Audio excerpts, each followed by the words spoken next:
This is what I love a lot about live chat. You can let us know whether we're on or not, and we do appreciate it. That one misses inside as the count now goes to 2 balls and 1 strike. We welcome you to Newton Rebels Baseball, and guess what? This is the last game of the season, and I'm still learning this system, I guess, because I forgot to push start. And so now we are live, and the only action that you have missed, you've hit 2 hit batsmen, and their pitch misses outside for ball 3. And I'm so glad that I looked at the live chat. They wanted to know when the game was starting. And we do appreciate that. We are on the air now, and we do apologize about that. The count is 3 balls, 1 strike with runners on at second and third, 2 down. That ball hit out into center field. Center fielder backing up. That's going to be over his head. That's going a ground rule double there by Anglem, and 2 runs will score. Crossman will come in from third base, and White will come in from second. And the score is 2-0 now in favor of the Hudson Monarchs. As we have Garrett Anglem will be on at second base with a ground rule double and 2 RBIs. I want to apologize to all you viewers. I've only been doing this for 30-some games, and wouldn't you know it, I forgot to press start. You have to press start. And apparently in all the stuff that was going on here this evening, we had some awards going on, and I just plain forgot. And here's the pitch by Graham. That one hits the corner as the count now goes to 0 balls and 1 strike. And I probably would have seen that if I would have moved over and caught that, but I didn't. But that's just the way it happens. So we got 1 hit so far here for the Hudson Monarchs. 2-0 is the score in favor of the Monarchs. And here is Judith Graham's pitch. That one misses high. Oh, correction, that's must have been a strike there as the umpire called a strike. And the Perry, who is the batter, couldn't believe that one, and neither could I. I thought it was a little high, but the count is 0 balls, 2 strikes now. And we'll be joined by Dr. John Gehring, the president of Bethel College, will be joining me here between innings. We'll welcome him here shortly, as this is Bethel College night here in Newton, Kansas. That one just misses inside as the count will go now to 1 ball and 2 strikes. And once again, we thank you all very much for joining us. And once we got the game started, hopefully you can see the game now. I love that facial expression there by Jan Hansen that she posted on live stream. Like I say, this is my first rodeo, apparently. Count is 1 ball, 2 strikes, and here's the pitch. That one misses outside, and that ball gets away from the catcher's swing. Runner will move over to third base, as we do have 2 down now here in the top half of the first inning. Count will even up now at 2 balls, 2 strikes. What you missed was Cosman was the first batter. He got hit by a pitch, moved to second base on a wild pitch. Dodge came out and flew out to right field for the first out. And then Tanner White came up as the third batter. He got hit by a pitch. Kosas struck out. And then we had a double.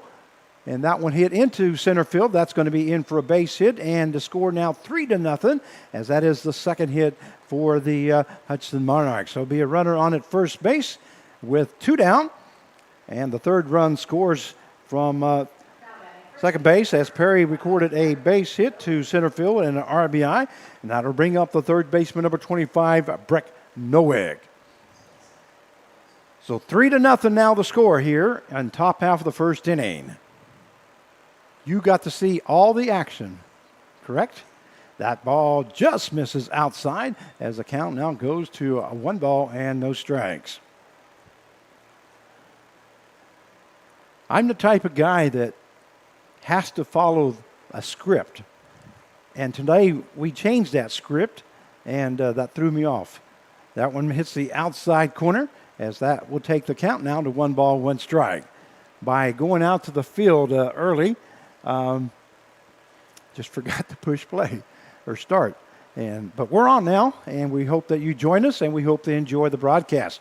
We're up to about 19, 20 people right now. We welcome you. Don't forget to tell all your family and friends that the Newton Rebels are on, and that one gets by Swink once again, and a runner will advance to second base. That's about the third time that the ball has hit the glove of Connor Swink, and the ball moved away from him. So there'll be a runner on at second base with 2 down. 2 balls, 1 strike now to Breck Nowick, as he is the 7th batter here in this inning. That ball hits the outside corner, and that will even up the count now at 2 balls and 2 strikes.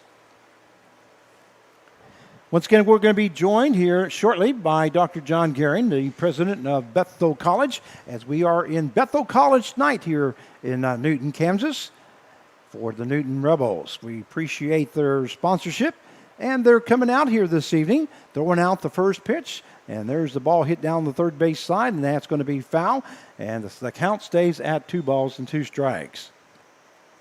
By the way, I'm going to ask you about these people back behind us when we get you on the air here shortly. And we have Bob Brotman, who says, going to miss you guys. Thank you for the streaming this summer. Well, Bob, we appreciate all your comments all summer long. We hope you have enjoyed the broadcast whenever I push start.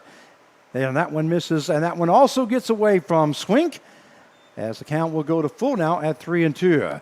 And a runner's going to be coming all the way in home. Nobody hustled. You got to hustle for that ball. That runner scores clear from second base, as Connor Swink, for some reason, just walked over to the ball without hustling, and Graham did not cover home until it was too late.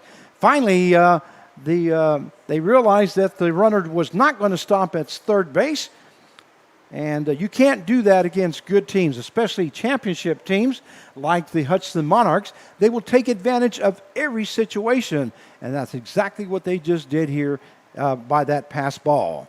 So 4-0 is the score here in the top half of the first inning. It is a full count now, 3-2 now to Breck Nowick, 7th batter here in this inning. And here is Graham's pitch. That one hit hard into left center field. That's going to be in for extra bases, and that will be up against the wall. And Nowick will be standing at second base with a double. And that is the 3rd hit of the ball game for the Hudson Monarchs. And they seem to mean business here this evening. That will bring up the catcher number 21, Noah Grice. And Stephanie Capion says, "We love you, Frank. No worries. Thanks for even announcing, and that you guys are lucky." Well, we're lucky that we have you as fans. I tell you that. We appreciate all your comments and all of you watching this. We'd be doing this for nothing if you weren't watching. So we thank you. Grant's pitch that one into the ground. There's another wild pitch, and the runner will move to third base, as Nowick does move to third base with 2 down.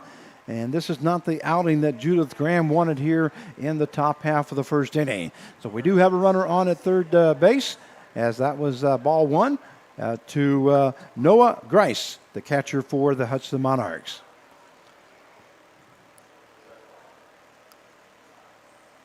We're trying to get out of this inning here, as we just need one more out. And here's the pitch. That one just misses low, as the count now goes to 2 balls and no strikes. 4-0 is the score if you're just now joining us here in the top half of the first inning. It all started off badly with a hit batsman. A fly out to right field. Another hit batsman, a strikeout, and then a double, a single, and another double. And has put us behind the 8 ball once again, as the Rebels are down 4-0. It is 3-0 count now to Grice, and that one across the knees for call strike 1, as the count now goes to 3-1.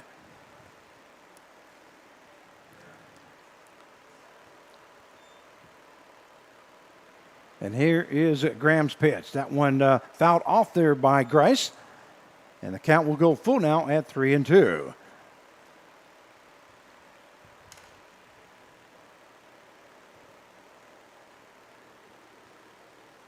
So 3 balls, 2 strikes to Noah Grice, who's catching this evening for the Hutchinson Monarchs. Grice comes in batting .233 for the Monarchs. As he's appeared in 20 ball games, has been up to bat 60 times. Has a total of 16 runs scored and has 14 hits. That one misses a low and inside for ball 4. So now there'll be a runner on at first and third with 2 down. And that will bring up the 9th batter in the lineup here in this inning for the Monarchs will be the shortstop, number 1, Jordan Ardois. Now batting shortstop, number 1, Jordan Ardois. So Ardois now coming up to the plate. Judith Graham trying to get that last and final out here at the top half of the first inning. That one misses high for ball 1. So the people that are on live chat right now, we welcome John Hanna, Jen Hansen, Bob Brotman, and Stephanie Capion. Once again, if you'd like to have your name announced, all you got to do is put something on live chat, and we'll make sure you're part of history as this Newton Rebels baseball will be on YouTube forever. And so will your name. So will your announcing of your name. That one is ball, so the count goes 2 balls, no strikes now to Jordan Ardois.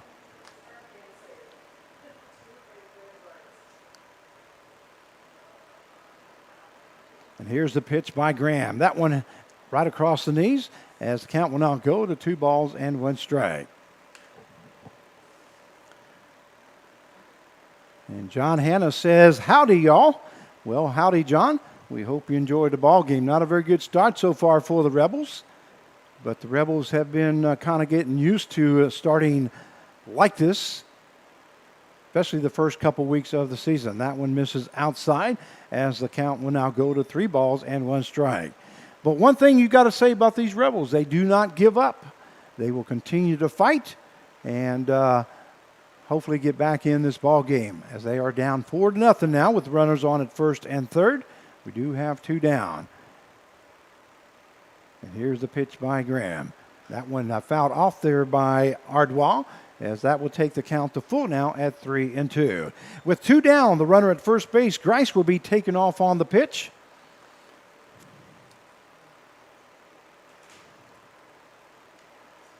And Judith Graham's already on his 43rd pitch here in this inning. So that's a lot of pitches to give up in just 1 inning. And here is Graham's pitch as he's staring down at first base. And here's the throw. High for ball 4. So another walk given up by Judith Graham. That is the 2nd walk of the inning. 2 hits batsmen, a single and 2 doubles here in this inning. That will load the bases now as Nowick is on at third base. Grice is on at second, and Ardois now on at first. And Connor Swink goes out to talk to Judith Graham. Sir, I'm going to go ahead and bring you on here. I'll ask you a few questions here before this inning is all over. Once again, welcome to the broadcast. We have the president of Bethel College, Dr. John Gehring. We welcome you to the broadcast. Thank you, Frank. It's an honor to be here. Well, it is Bethel College night here tonight at Newton Rebels baseball. There's a swing and a miss there by Cosman as he is up for the 2nd time here this inning. This is not the kind of start that the Newton Rebels needed here tonight, but it's kind of been the theme of the Rebels, especially the first couple weeks. Just couldn't get the outs when we needed them. There's a swing and a miss there by Cosman as the count now goes to 0 balls and 2 strikes. So hopefully we can get this last out here. Maybe by bringing you on, maybe that will change things a little bit. I wish you would just remind me to push start when I first got started, though. It kind of changes, like I say. There's another swing and a miss there by Cosman as he goes down for out number 3. So that is the 3rd out of the inning, but not before the Hutchinson Monarchs score 4 runs on 3 hits, no errors, and 3 left on base. At the end of 1/2 inning to play, it is the Hutchinson Monarchs 4 and the Newton Rebels coming to the plate. All right, we're going to bring you in here and get it here a little bit closer so everybody can see you here. You're going to be on YouTube. Once again, we welcome the president of Bethel College, Dr. John Gehring. This is him. I'm Frank Martinez, your play-by-play announcer for tonight's game. And Bethel College night here in Newton, Kansas. Yes, it's an honor to be here, and grateful to Mark Carvalho, the general manager, for working with us to set up a Bethel College night. Well, that's great. And I also see that you have some guests with you. Who are they? I do. I have my two youngest children, Emma and Emerson. Come over here so you can be seen. Come here. It's okay. They're, all you got to do is sit there and look pretty and smile and say hi to your friends. Anybody special you want to say hi to? Have any friends you want to say hi to? Family members? Any family members you'd like to say hi to? No? All you got to do is speak like we normally do. This is just live TV. That's all it is. There's no need to be nervous or anything. You don't have any lines that you have to read. All you got to do is answer questions. Is there a friend that you'd like to say hi to? And they both look at each other. Okay. So anyway, we welcome them. Their names are? Emma and Emerson. Okay, we welcome them to the broadcast. And once again, we do have Dr. John Gehring, who is the president of Bethel College, here on Bethel College night. And we hope that the Rebels come back here and try to get a victory here. They fought very hard all year long. Last night, they took these, like I say, Hudson Monarchs are the #1 team. This is the second year in a row that they have won the championship. And they won it a couple of nights ago, which means they qualified for the NBC World Series. But last night, the Newton Rebels took them 4-3 in 10 innings before the Hudson Monarchs put them away. So even though we're at the bottom of the standings, we can compete against these top teams. Mm-hmm. So that's good to see that, a game like that. And it was a lot of fun, even though we got home around 12:45 in the morning. But it was fun. So, Dr. John Gehring, was there anybody you'd like to say hi to?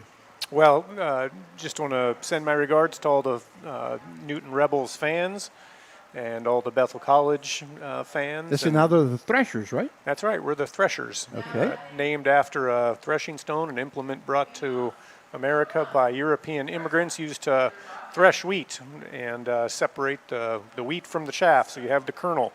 And as a metaphor for education, we always talk about the educational process as getting to the core of who a person is. There you go. All right. Well, I'm glad I asked you about that because I do have some friends that are the head basketball coach for Bethel College, Drew Johnson. Yes. Yeah. Okay. Drew Johnson was the women's basketball coach. Women's basketball. Is he still? Yes. No, he's not. We've Okay. hired a new coach. Derek Pringle is his name. We're excited to have him. Came to us from Simpson University. Okay. And then you just hired a new cross-country coach from Valley Center. Yes. Well, from Valley Center, Amber Russell's her name. Yes. Amber Russell. We're happy to have Amber join us to coach cross country and also teach English courses. Okay. She was a really valuable addition. Yeah, well, we're going to miss her in Valley Center. I do all the announcing for the Valley Center Sports District. Oh. Yeah, for the high school. Been there for, will be my 28th year coming up. And so that's how I know them. Matter of fact, I used to announce them whenever they were playing sports. So Okay. since I've been there for that many years.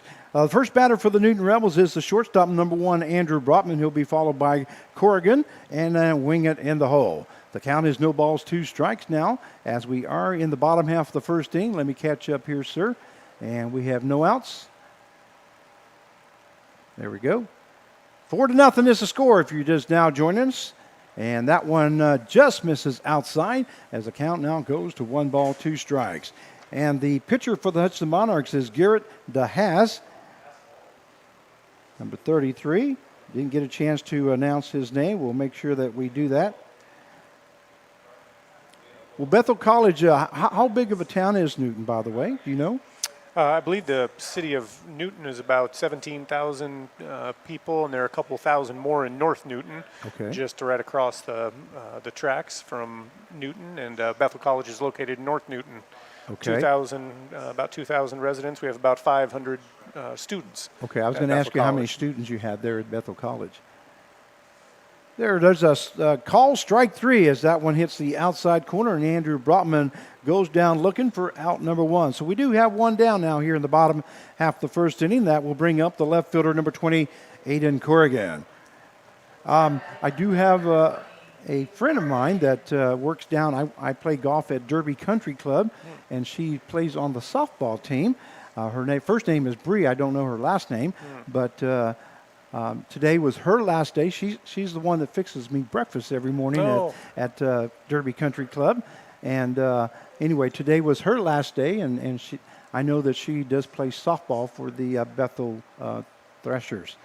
Okay, that one misses or hits the outside corner apparently, as the count now goes to no balls and 2 strikes to Aiden Corrigan here in the bottom half of the first inning, as the score is 4-0. That one fouled off there by Corrigan.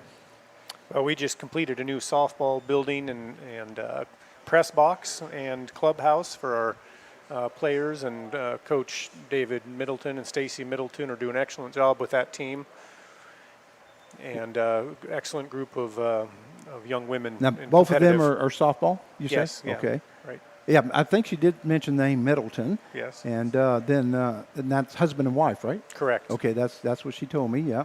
That one fouled off there by Corrigan. And I know that she's pretty pleased with it. I didn't even ask her what her number was or anything. But she does attend Bethel, and like I say, she said she's getting ready to come back and live in the dorms and start going to school again. And she said she's going to be in her junior year. That one misses inside, as the count will now go to 2 balls and 2 strikes. And how's the baseball team doing? We don't have a baseball team. team. You don't have a baseball team. We're the only college in the KCAC not to have a baseball team. Oh, okay. That was a deliberate decision a long time ago, and we're okay with it. Okay with it. Okay, I see. I didn't know that. That's kind of different. But sometimes you got to do what you got to do. That one misses low for ball 3, so the count will now go to 3 balls and 2 strikes. Well, once again, we are joined here by Dr. John Gearing, and there's a swing and a miss there by Corrigan as he goes down for out number 2, and that is the second strikeout recorded by Garrett DeHaas for the Hudson Monarchs. So we have 2 down now, and that will bring up the center fielder, number 14, Trey Wingett. Now, do these kids, do they go to Newton High School then? We have some students who come to us from Newton High School, and students from 27 other states and 14 countries. Okay, and how about your kids? My children, they're in junior high yet. Oh, they're junior high. Okay, in the Newton school. So district. they're not in they're not regulars yet. Well, yeah, that's right. There'll be railers in the upcoming years. And we have one son who just graduated from Newton High School. Okay. Well, I happen to know who the principal is there, and Mr. Smith. Yes. Okay. And he was also in Valley Center. That's right. I guess there's a migration of Valley Center residents northward. Yeah. Well, being this close, 12, 15 miles, something like that. That one is fouled off there by Wingett, as the count now goes to 1 ball, 2 strikes. We have some fans here, looks like, this evening, and it is hot out there. Yeah. It was warm. We were outside for a little while. We'll go back out there shortly here to watch the rest of the game and the hopeful comeback. And that ball hit to the first baseman unassisted for out number 3. So the bottom half of the first inning for the Newton Rebels, they score no runs on no hits, no errors, and nobody left on base. At the end of 1 inning of play, the Hudson Monarchs 4 and the Newton Rebels 0. Well, before I go any further, sir, I got to get their sponsors in. We'd like to thank all our sponsors. Any double plays this evening will be sponsored by the team of Peyton Paul, attorneys at law. Doubles this evening by the Rebels will be sponsored by Cobra Enterprise Store and Stuff and Realty Connections. Any plays at the plate will be sponsored by the Colonel Tim Marler family in honor of the Kansas Guard. Your home team, always ready, always there. Pitching changes this evening will be sponsored by Ray's Roofing. They have you covered. Home runs this evening will be sponsored by the John Odeman family, proud friends of the Newton Rebels. Any great plays or players of the game this evening will be sponsored by the Carl Hodges and family. The Rebels tradition continues since the year 2000. We'd also like to thank Back Alley Pizzas and Curtis C's for all their sponsorship. And of course, we could not do this baseball thing, what we call baseball thing, here in Newton, Kansas, without all our host families. Host families, sir, are the families that put up the kids for the summer. And they get a chance to come out and live with somebody and come out and watch some baseball, and hopefully some of those host families have kids and they get some tips from the ball players. So they kind of interact that way, and but we have that every year. And of course, last year with the COVID, it kind of changed things for us a little bit. So this year was very, very difficult year for us to try to get those host families back, but we were able to get some and to put up the kids for the summertime. And like I say, we just couldn't do it without all their help. That's an excellent way to connect the organization to the community. We also have a host family program. Typically 100 students are involved in it every semester, and both the families and the students find it very rewarding. Okay, we go to the top half of the second inning. Due up for the Hudson Monarchs will be the second baseman, number 2, Cheney Dodge. So Dodge flew out to right field his first time, so he's 0 for 1 here in the ball game. And the first pitch misses high there by Graham as Graham starts his second inning, and he has just thrown his 47th pitch of the ball game already here in just 2 innings, which is quite a bit, sir. I'm not sure how much you follow baseball, but that is a lot of pitches in just 2 innings. Mm-hmm. Count is 2 balls, no strikes as we are in the top half of the second inning. There we go. Got everybody over. And here is Judith Graham's pitch. That one misses way outside. And good job there by Connor Swink just to get to that one, as the count will go to 3 balls and no strikes. And let me get over here on live game time here so I can follow along. Makes it so much easier. That one misses for ball 4, so the Cheney Dodge will be on at first base with no outs, and that will bring up the left fielder, number 7, Tanner White.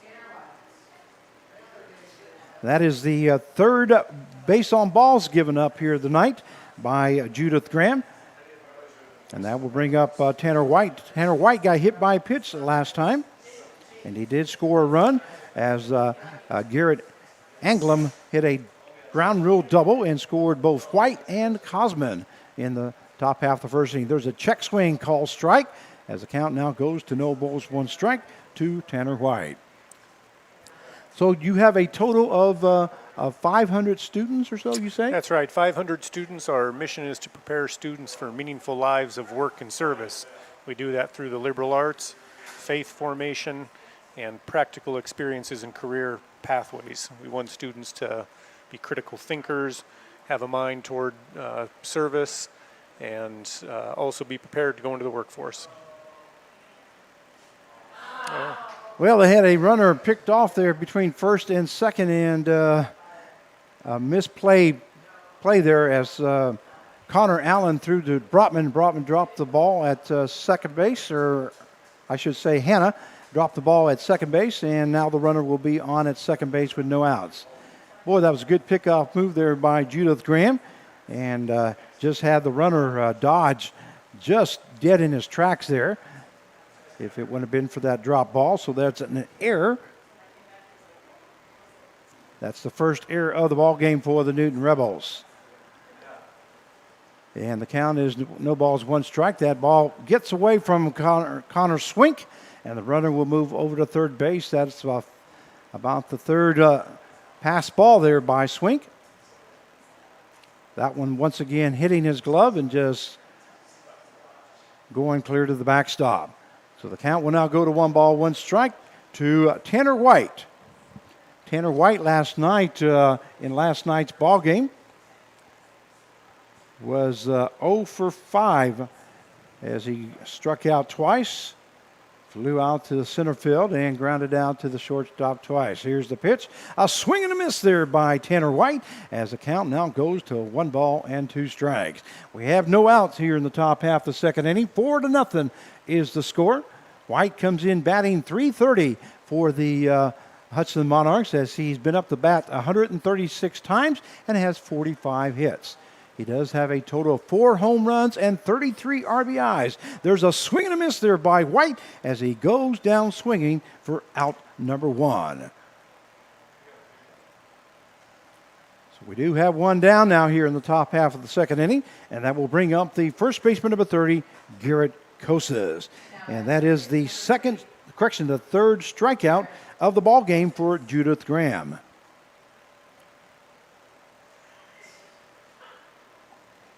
So Kosas now up. He struck out his first time. That one misses outside for ball one. Runner on at third base is Cheney Dodge, as he reached on a base on balls and then went to second base on a drop ball by the second baseman. A swing and a miss there by Kosas, and the count will even up now at 1-1 strike. And did you have somebody else that you wanted to put on the air here tonight? Sure, yeah. We're joined tonight by the athletic director at Bethel College, Okay. Tony Hoops. Okay. Oh, I know Mr. Hoops. Yeah, I know him well. He used to be at Valley Center.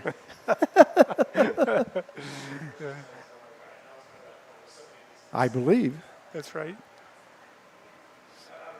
Yeah, know him well. Boy, I tell you, you do got a lot of Valley Center kids.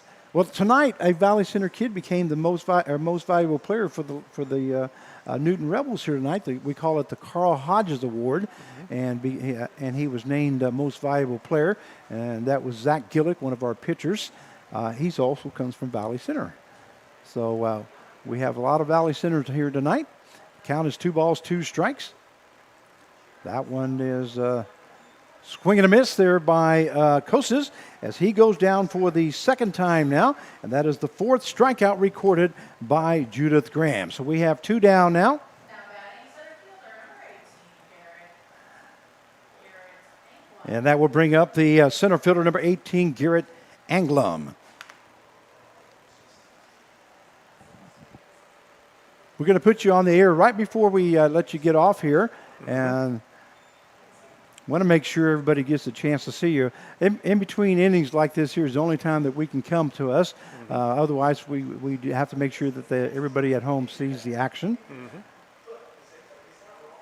And here's the pitch by Graham. A breaking ball, swing and a miss there by Anglum as the count now goes to 1-1 strike. 2 down now here in the top half of the second inning. 4-0 is the score. There is a runner on at third base. And Judith Graham now trying to get out of this inning without allowing any more runs to score. That one just misses high as the count goes to 2-1 strike.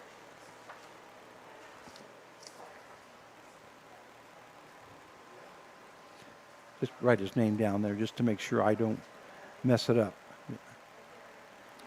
And the count is now 3-1 strike.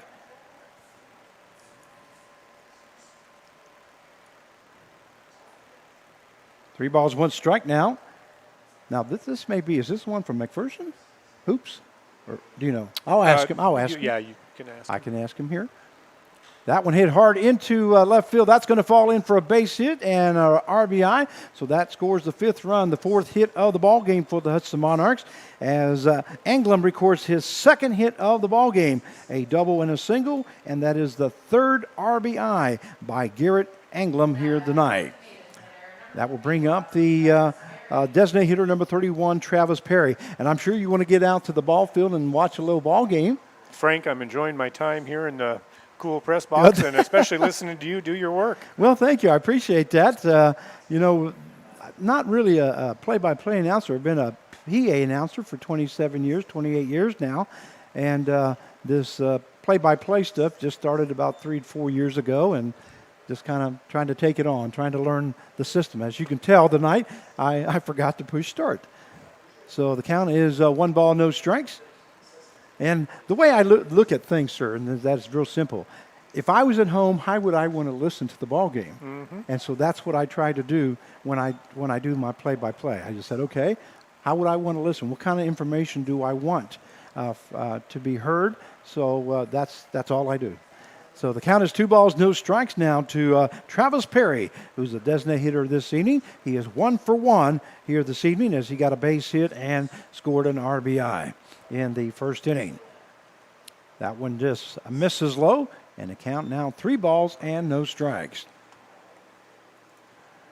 For Graham, we have Allen on at first base, Hannah on playing second, Butman at short. Nolan will be the third baseman.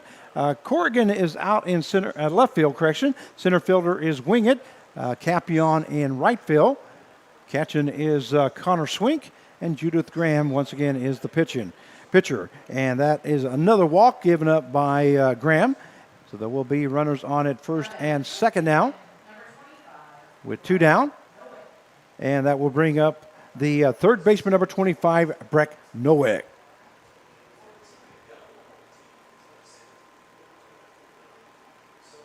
That is fourth base on ball given up by Graham here in the ball game. So Judith Graham now ready to go to work here. That one right across the letters for call strike. As the count now, no balls, 1 strike to Nowick. Nowick reached on a double his first time up and was left stranded at third base in the first inning as the bases were left stranded on the third out. Their ball hit hard down the line, and that's going to be foul as the count will now go to no balls and 2 strikes. Well, looks like Mr. Nowick there got all of that one there, so he really made a turn and made some good contact, but just ended up being foul. And we will bring on Dr. John Gehring here you can see him as he gets ready to get off there, and then I will be joined by the athletic director, Tony Hoops. 0-2 now the count. And here's Judith Graham's pitch. That one misses inside as the count goes to 1 ball, 2 strikes. Well, we have a lot more fans here tonight than normal. I know that there's some fans down here in the shade area trying to get as much shade as possible as we have very little wind here in Newton, Kansas today. It showed southeast at 6 miles an hour. And here's the pitch by Graham. That one just misses outside, and that will even up the count now at 2 balls and 2 strikes. We have 30 people watching his right now. We welcome you all to Newton Rebels Baseball, and we want you to make sure you tell your family and friends about Newton Rebels Baseball. They are on YouTube. Go to Newton Rebels Baseball. You know how to get there, but they may not know. So make sure you let them know how to get to this channel, so that way they can watch some baseball. Now, swing and a miss there by Nowick, and he goes down swinging for out number 3. So the top half of the second inning for the Hudson Monarchs, they scored no runs on 1 hit, no errors, and 2 left on base. At the end of 1.5 inning to play, it is the Hudson Monarchs 4 and the Newton Rebels 0. So we're going to bring you right back here so you can see Dr. John Gehring as he gets ready to get off the air. Once again, we want to thank you very much for joining us here this evening, and we appreciate the sponsorship for Bethel College night here in Newton, Kansas with the Newton Rebels. Thank you, Frank, and a big thank you to the Newton Rebels organization for having us. And we had 2 of you that threw out the first pitch, and that was both you and Tony Hoops, the athletic director. Correct. So, by the way, I didn't get a chance to really watch, but who threw the better strike? Well, I think Tony threw a strike. Mine was also a strike, low and outside. Low and outside strike. For a right-handed pitcher or a right-handed hitter. It would have been an out. Well, I was going to say, you placed yours then. That's right, yes. Well, that makes for a good pitcher there. So once again, we thank Dr. John Gehring for joining us here this evening on Newton Rebels night, on Bethel College night, that is, here for the Newton Rebels. And is there anybody else you'd like to say hi or bye to before you do get off the air? Well, thanks, Frank. I've enjoyed my time with you, and glad that there's fans watching, and best of wishes to the Newton Rebels. Well, thank you very much, sir. We do very appreciate it. And once again, we couldn't do this without the sponsorship of Bethel College and everything you do, especially letting Heidi join us here. Yes, she gets a chance to do some PA, and we have enjoyed her this year. Also does the scoreboard for us. Mm-hmm. So we hired Heidi in March as the Vice President for Enrollment Management. So she's responsible for recruiting students and retaining them to the college, and we're really happy that she's joined Bethel College. Well, she volunteers out here for us, and she helps out an awful lot. So she represents Bethel College well. Good. So that's great. Well, we're going to go back to the action once again. Let's say bye to Dr. John Gehring as he's getting ready to get off the air. He's going to go enjoy some baseball, talk to some friends, and we'll be joined by the athletic director, Tony Hoops, here in just a second as we take you back out to the ballpark. Thank you, sir. Thank you. Okay. And due up for the Newton Rebels will be the first baseman, number 22, Connor Allen. And Allen is on. And Tony Hoops Your Newton Rebels. will come in. Thank you, sir. 22, Connor Allen. Count is no balls, 2 strikes as we are in the bottom half of the second inning now. Your volume is on the right-hand side there. If it's too loud or too you can't hear it. Tony, just a Sounds second here. good. I'll put you on the air here. As the count is now 1 ball and 2 strikes. We'll come back to us to where everybody can see you here in a second, Tony. But we're welcomed here now by Athletic Director Tony Hoops for Bethel College. And I was talking to Dr. John Gearing here the last inning or so, and he was telling me how many students you had, and I was telling him that I knew a lot of your coaches. You do. You knew a lot of them, I'm sure, between Jason Artez, or you probably know Terry Harrison, Yes. and Amber Russell. Trying to think of maybe some other Drew Valley Johnson Center. Drew was Johnson, with you absolutely. guys? Yeah, absolutely. So I spent 1 year at Valley Center back in 2010, something like That's that, correct. and met a lot of great people during that time frame. And there you go. So first hit on the board there for the Rebels. Good stuff. Yeah, good job by Connor Allen as he drives that one out into left field. So that is the first hit of the ball game for the Newton Rebels, as there will be now a runner on at first base with no out here in the bottom half of the second inning. If you're just now joining us, 4-0 is the score in favor of the Hudson Monarchs, and that will bring up the right fielder number 8, Thomas Capion. So how long have you been the athletic director now at Bethel? This will be my 5th year as the athletic director. I was men's basketball coach there before for 4 years before that. So I believe 8 years total is what I've been at Bethel. So yeah, it's been a fast 8 years, but it's been a lot of fun, a lot of changes, and it's been fun to see the transformation of Bethel athletics occur during that time. Yeah, I remember when you were announced the coach out there, and I thought, well, that was great.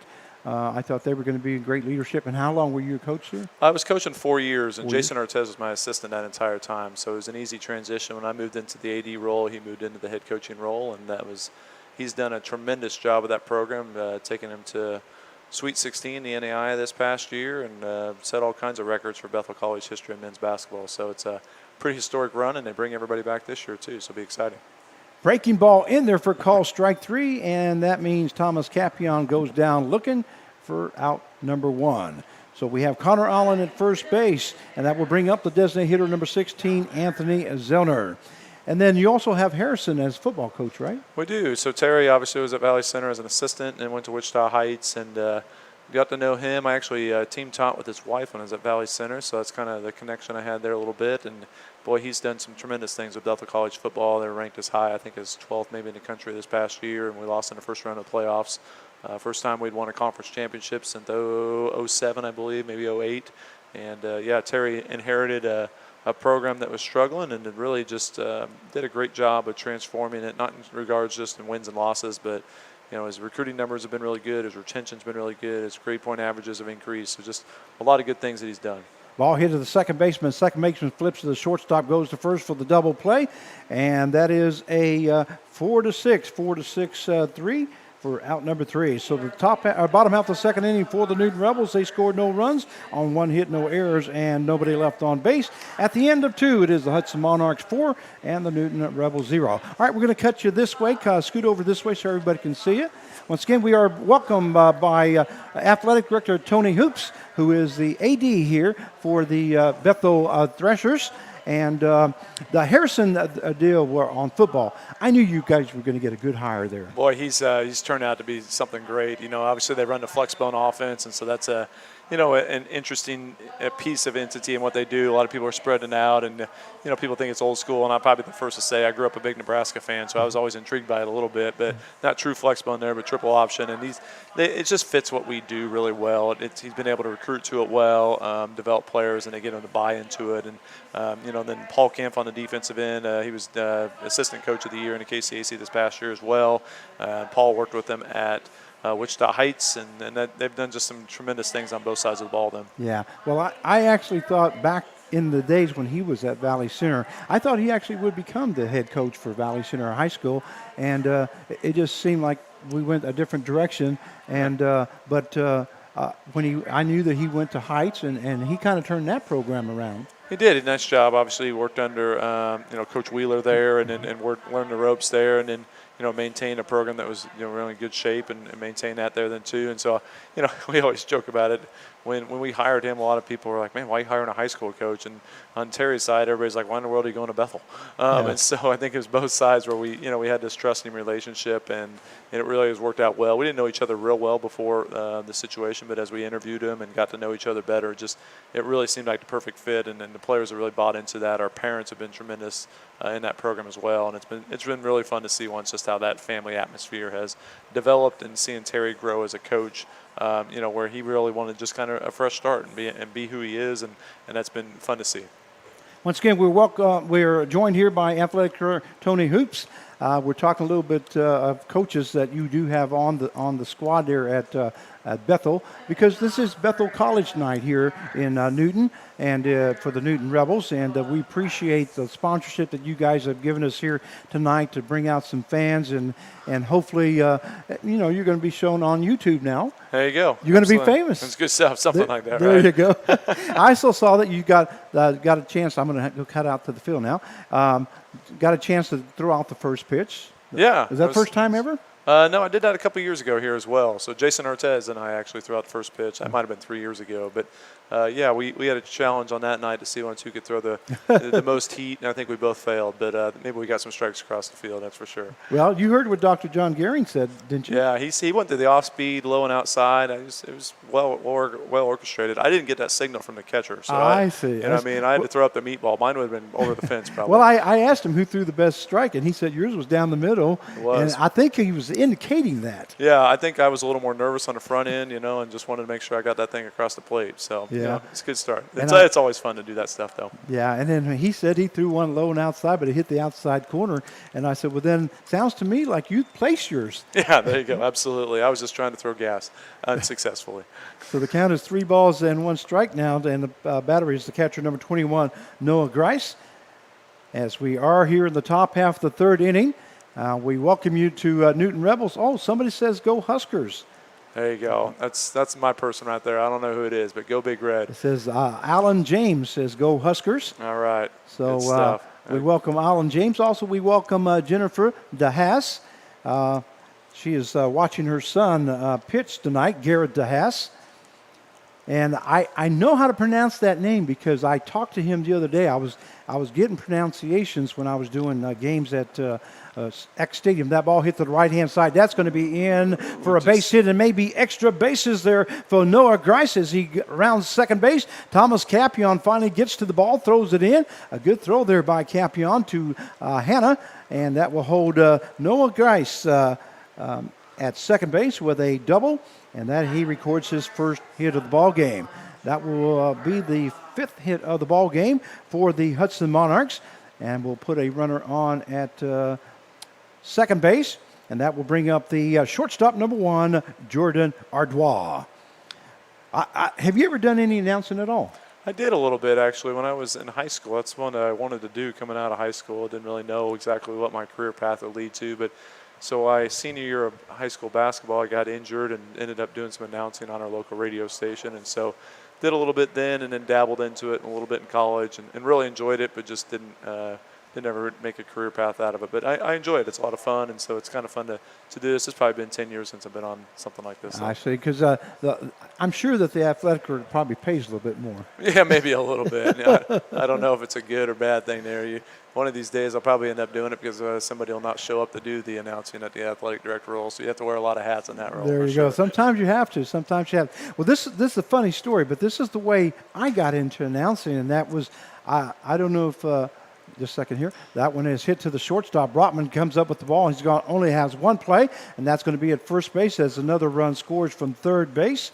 So Ardois does his work here as he hits the ball in, puts the ball in play, and scores a run. So he does get an RBI. And that is a 6-3 put out for out number 1. Back in the day, many years ago, 28 years ago, I was watching my son Paco Martinez. I don't know if you know him or not, but he graduated in the year 2000 with a great football. Of course, we had Coach Smith, Mike Smith, the head coach. And that one misses outside for ball 1. Anyway, I was watching him. He was a junior high and at the time, and Coach Rosenhagen was the athletic director at the middle school, and he comes up and as he's going up to the press box, there's about 3 or 4 of us up there, and he says, "Is anybody want to announce the game?" He goes, "I don't have an announcer for tonight's game," and my mouth. Sometimes I speak before I think, and I said, "Yeah, I'll give it a try. I've never done it, but I'll give it a try." Well, anyway. What happened was after as he went to, he says, "I'm going to go get you a roster." So I did the same thing as I told Dr. John Gehring, and that is, how would I want to listen to the game if I was sitting out in the stands? So I decided that's how I was going to announce the ball game. So he went and got the roster, came up, and I did the game. And after the game was over with, he says, "Wow, man," he goes, "you did a good job." He goes, "Our basketball season's getting ready to come up. Would you like to do that?" And as they say, the rest is history. Now, 28 years later, I've been doing it now for Valley Center School District, and then that got me the job with the NBC World Series. And of course, that NBC World Series is getting ready to come up, and it'll be my 27th year there doing the NBC World Series. Count goes 3 balls, 1 strike now to Cosman, as we have 1 down here in the top half of the 3rd inning. 5-0 is the score in favor of Hutchinson. So the reason I was asking you about announcing is because I was wondering, as an athletic director, whether you ever had to. Yeah, I definitely have been in those roles and have done a lot of, interviews and just coaches shows and stuff like that. So you just kind of get the role, and it's an exciting atmosphere there. We, our local broadcaster at Bethel does a good job with it there too, and just try and help him out as best we can. And so it's a fun process, and it's a great connecting tool for sure. Well, Coach Clark is going out to talk to Judith Graham. We'll cut you back here, and so you say you've been at Bethel for about 8 years now? Yeah, absolutely, yeah. So I graduated from Bethel in 2005, played basketball there, and went and coached and taught at high school, some public schools in the area, and smaller Kansas schools. And then I came back to Bethel to lead the men's program in 2014, and then took over as AD in 2017, I guess it was.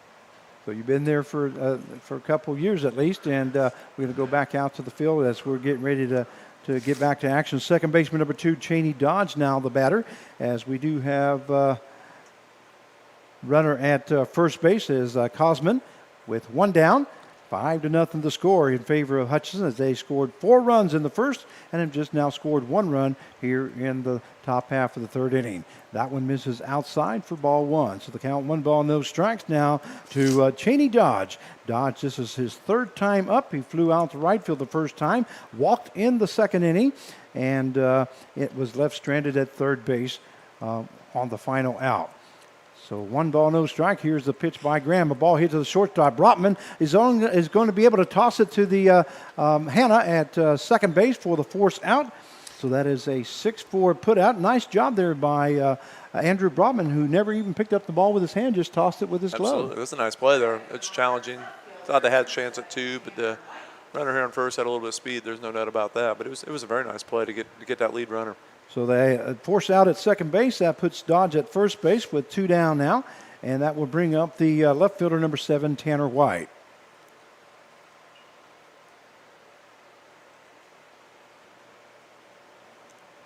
Let's see, we have a couple other more comments here. We have, pushed the wrong button there. That one misses low for ball 1. As count is 1 ball, no strikes now to Tanner White. We have R. Newell says is watching his nephew's son, Travis Perry, the DH for the Monarchs. Thanks for doing the live stream. We are in South Central Pennsylvania. It's amazing how far the YouTube carries in. Absolutely. The internet has made things a lot easier and a lot more interesting in regards to how we can do things. And, it's been a huge benefit for us at Bethel as well, just even before COVID, but just being able to live stream all of our games, it makes a huge difference for those kids that are from Texas or California or wherever it might be, and just their ability to be able to watch their son or daughter play, even if they're not able to be there in person very often. It makes a huge difference, and really opened up their world, in regards to what we could recruit at Bethel or in the KCAC because of that live stream capability. There goes the runner to second base, and that one misses inside as the count goes to 2 balls, no strikes. Going over to second base was Dodge. Yeah, the internet has really opened up the world, hasn't it? It's just amazing. Like tonight we have Stephanie Capion, and they live in Hawaii. Wow. It's amazing. It's good stuff there, and it's really helped out recruiting too. I think not just at Bethel, but I'm sure even with the Rebels there then too. You can find so many different connecting pieces that you used to not be able to do so. Yeah, and when you get a chance to live stream, it's not the same when you just get a chance to watch it, but when you have somebody broadcasting the game and kind of add a little bit to it, it does make a big difference. And so that's why we're glad that you're joining us here this evening, because you're adding a lot to our broadcast. And because Carv is my color commentator. Oh, all right. Yeah. There you go. Well, And he knows a lot of baseball. He's an interesting guy. He keeps things a lot more entertaining than John and I probably do. I'll tell you that. That one is ball 4, so we're going to have runners on now at first and second with 2 down, and that will bring up the first baseman, number 30, Garrett Koses. So you guys probably just sit here and talk baseball the whole time, so that can be entertaining for sure. We talk baseball, and we also talk golf. Are you a golfer? Oh, I'm a golfer. No, I can talk that there as well. There you go. That's good times. Yeah, so we talk a lot of golf since we do play some golf together. Well, I actually play golf. Carv goes out and hits the ball. No, there's a big difference. There's a big difference. There is a huge difference in that. There's no doubt about that. Yeah. And no, Carv's not a bad golfer. I just tease him a lot about golf. I get a chance to play every day since I'm retired, and didn't play today because it was too hot. And actually, when I got home at 12:45 this morning, man, I was tired. We came from Hutchinson and had an extra inning game. That went in there for call strike 1. And so, but I do get a chance to play a lot more golf than he does, and take a lot of golfing trips that I really enjoy. That's great. What's the best course you've played? Oh, geez. Well, Or best courses? Give me a few of them.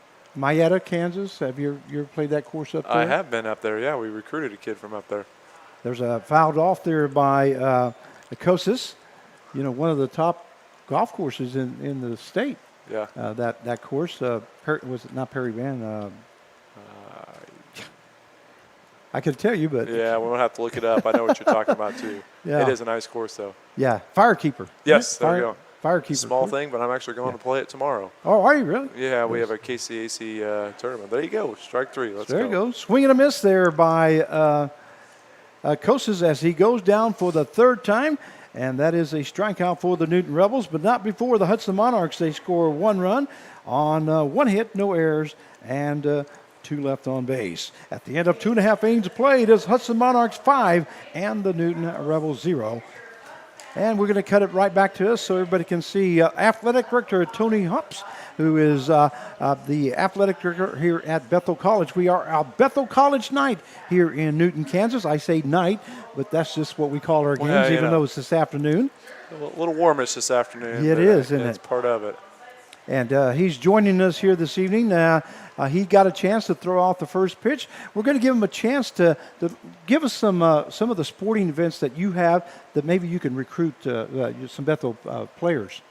Oh, man, we'll add our 19th sport starting in the fall of 2022, which will add women's flag football. So we've got virtually every mainstream sport except for baseball. We're the only school in the KCAC that doesn't have baseball currently, but anything from basketballs to football, cross country, soccer's, volleyball, tennis programs have been really strong. I'm missing some in there as well. Obviously, our competitive cheer program's been very strong as well. So softball program started about almost 10 years ago now, and so that's off to a good start. And just finished a new facility for them, and a new dugout, and new clubhouse and stuff. So there's a lot of exciting things going on there. And out of the 19 events that you guys have or teams that you have for your athletes, how many of those do you guys live stream? Do you know? We try and do all of them in some capacity. So we've done everything from we've live streamed our cross country race. We did hosted conference a couple of years, and we live streamed that. We try and do our home race. Put a camera on the back of a gator and track it around. So that's kind of entertaining. And we'll do some tennis as well at times with a GoPro. Obviously, we'll do our softball. We'll do competitive cheer and dance. Dance is our most recent sport that we added as well. And so, yeah, I think in some capacity we've done almost all of them. Probably golf is the only one that we have not live streamed. Okay, that is kind of difficult there. That first pitch there, as Connor Swink was the first batter here in the bottom half of the 3rd inning, 5-0 is the score, and I'm showing 6-0. I must have missed one. I think it is 6. They got it is they 6. got a run there at the top of the 2nd. They did, and I don't know where I missed it at. but I did, and I apologize about that. So 6-0 is the score. As we are in the bottom half of the third inning. Count is 1 ball, 1 strike now to Connor Swink, who's catching this evening for the Newton Rebels. That one right across the knees as the count now goes to 1 ball, 2 strikes. And I was wondering, do you have bowling also? We do not have bowling. We looked into it a little bit, but currently we do not. Okay. It's kind of one of those sports that's done well at some institutions and struggled at others, but it's I don't know a whole lot about the sport besides being a casual bowler, but there's been some institutions that have done it well, but probably not across the board anyway. That one calls strike 3, as that one was just a little bit high, and looks like Connor Swink just got kicked out of the ball game as he argued that pitch looked like a little bit inside and high, but the umpire called it a strike, and he has kicked out Connor Swink, number 27, for the Newton Rebels. He's writing it down anyway, so it looks like he's not going to take it tonight. Thank you, sir. Appreciate it. Kind of escalated quickly there. Yes, it did. I don't know what he said to him, but whatever it was, the umpire didn't like it, and so we're going to have to find a new catcher now. Oops. That will bring up the third baseman, number 35, Tysick Nolan.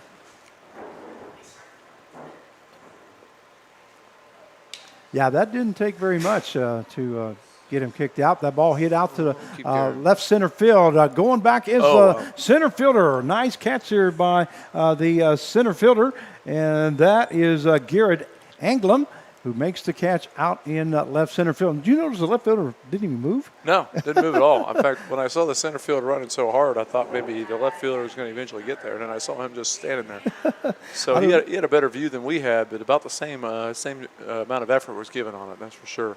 But that's a great play by the center fielder there. Yeah, great play as he went very deep into left center field there in the gap and was able to catch up to that. That will bring up the second baseman, number 11, Jaden Hanna. I guess that left fielder has seen that center fielder make that play before. He had a lot of confidence. There was no doubt about that. Yeah, he definitely did. Like I say, I was just surprised. You just never know. Yeah. Because if he would have fell down or something, I mean, somebody's going to have to get to that ball. There's a swinging fouled off there by Hanna, as the count now goes to 2 strikes. 2 down now here in the bottom half of the third inning. 6-0 is the score. My apologies. As the Hudson Monarchs are leading the Newton Rebels. There's a swing and a miss there by Hanna as he goes down swinging for out number 3. And that is the third, fourth, fifth strikeout recorded by Garrett DeHaas here in the ball game.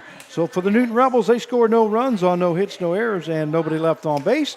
At the end of 3 innings of play, the Hudson Monarchs 6 and the Newton Rebels 0. And we'll be right back, but we're going to keep it here because we're going to cut right back to Tony Hops, the athletic director for the Bethel College, as we're going to get him one more time before he does get off there. We thank you so much for joining us here tonight, Tony. We hope you have enjoyed being on YouTube, and you have added quite a bit to our broadcast, which is what we try to do to bring something to our fans. Absolutely. No, it's a good event, and obviously I've lived in Newton for quite a while, and so it's always good to come out to a Rebels game and appreciate what the Rebels bring to the community, especially during the summer. It's just a fun element. Actually, the neighbor across my street's playing for the Rebels this year, and so I've been able to watch him play a couple times. And so it's a good organization, and really appreciate what the Rebels bring to the Newton community.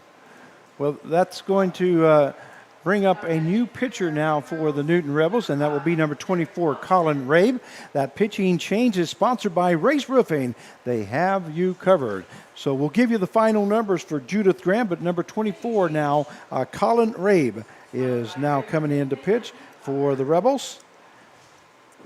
And once again, Tony Hops, the athletic director for Bethel College. If you're looking for a college, I would suggest Bethel College. There you go. Things are going well at Bethel. We got a great enrollment coming in for this upcoming fall, which is exciting, and coming off 3 conference championship teams this past year, and coaches have done a great job of building programs, and just it's fun to see the success we've been able to have over the last couple of years. Our coaches have done a tremendous job of not just not only coaching well but recruiting well, and just establishing really positive cultures, and the retention has been strong, and they find it no reason as to why they can't continue to be successful with what they're doing. So Okay. It's been really good. It's been fun. Well, thank you very much, Tony, for joining us. Is there anybody you'd like to say hi on out there on the? Well, on the- anybody with Thresher Nation and all these Rebel fans that are out there, I'm sure they've been great loyal followers all year, and so I appreciate what they're doing, and enjoy the last game of the year, it sounds like. All right. Well, Tony Hobbs, the athletic director for Bethel College on Bethel College Night here in Newton, Kansas. We thank you very much for joining us. And once again, we thank you for Bethel College Night here in Newton. We're going to cut you back out to the field as we go to the top half of the fourth inning and due up for the the Hudson Monarchs will be the center fielder number 18, Garrett Anglum. Anglum made that great catch out in center field this last inning. He is 2 for 2 here tonight as he's got a double, a single, and 3 RBIs. Here's the pitch there by Colin Rabe as he comes in the top half of the fourth inning. First pitch is ball one, unless that's the second pitch. They're showing 2 balls and no strikes on the scoreboard. I was talking there, so I'm not sure whether that's right or wrong. That one misses inside. As the count will now go to 3 balls and no strikes. So Colin Rabe is 6'2", 180-pounder from Neosho Community College, where he is a freshman out of Wichita, Kansas. He is now in the ball game. That one misses inside for ball 4. So on 4 pitches now, there'll be a runner on at first base, and that is Anglum. And that will bring up the designated hitter number 31, Travis Perry. And I believe I did have a Perry fan out there. That was R. Newell, who said they were watching their nephew's son, Travis Perry, who's DHing for the Monarchs. From South Central Pennsylvania, we welcome you to the broadcast. Also like to welcome Jesse Roberts. That Grice kid is the real deal, says his grandpa from Omaha, Nebraska. Well, we welcome you, sir, to the broadcast. We hope you're enjoying the broadcast here this evening. And there's some others that are just popping up here on our live stream, and I'll get to them here just a second as the Travis Perry now is up at the plate, and that one misses for ball 2. So 2 balls, no strikes now to Perry as there is a runner on at first base with no out here in the top half of the fourth inning.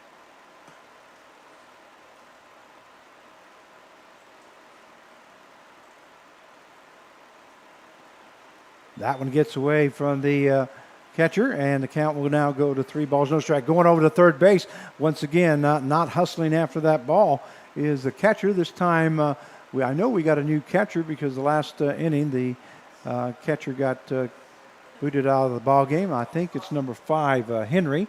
Let me check and see who this is for the Newton Rebels. And looks like it is number 5, Henry Clausen now, catching for the Rebels. As the count goes to 3 balls, 1 strike. Runner on at third base now with no out here in the top half of the fourth inning. 6-0 is the score. That one lifted to the right-hand side. Connor Allen going towards the line and is not going to make the catch as he overruns that. Not able to get to it, so that's just going to be a foul ball, and that count will go full now at 3-2.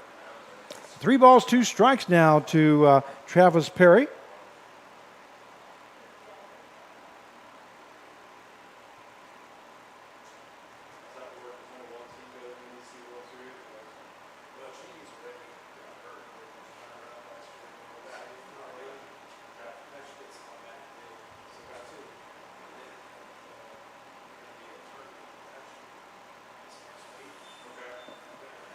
There's ball 4 now to Perry as he will be on with a walk as Colin Rabe has now walked 2 here this inning. And that will bring up the third baseman, number 25, Breck Nowick.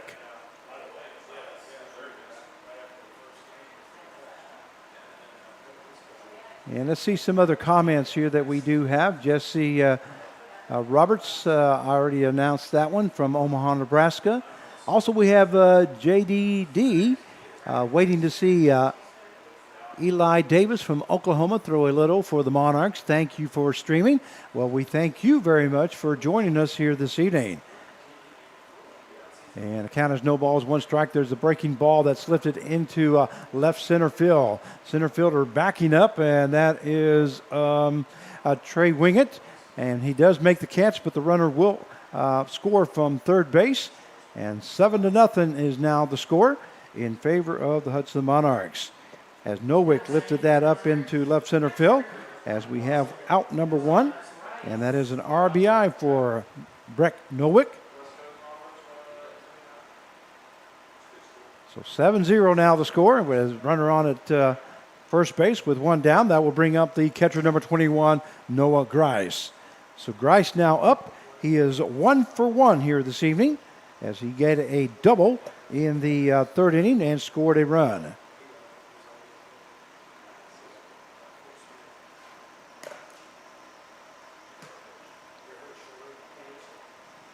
Runner on at first base with one down. One more run has scored here in the top half of the fourth inning to take the score to 7-0. That one misses low for ball two. So 2 balls, no strikes now to Noah Grice.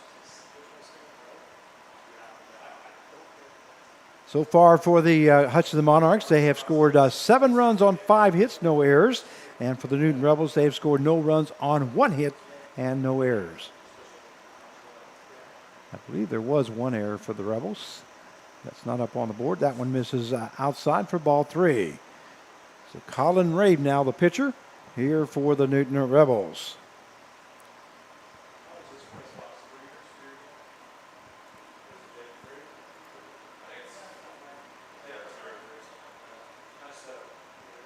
That one hit to the right-hand side. Thomas Cameron moving to his left. He does make the catch for out number 2. So an F9 in the books for the second out. And that will bring up the shortstop number 1, Jordan Ardois. Now batting for the Monarchs, shortstop number 1, Jordan Ardois.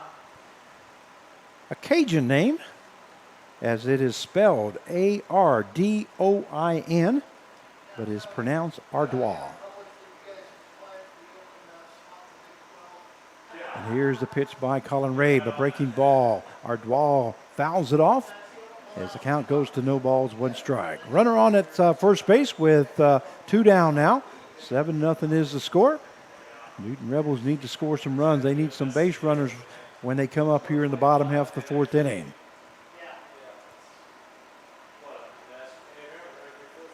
Oh, and 1 now the count to Ardois.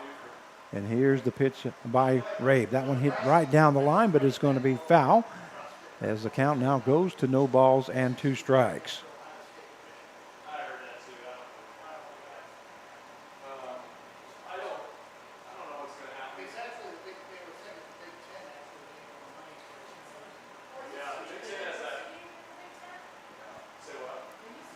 So no balls, 2 strikes now to Ardois. And here is Rabe's pitch. That one fouled off once again by Ardois. He's hanging tough up there for the Hudson Monarchs.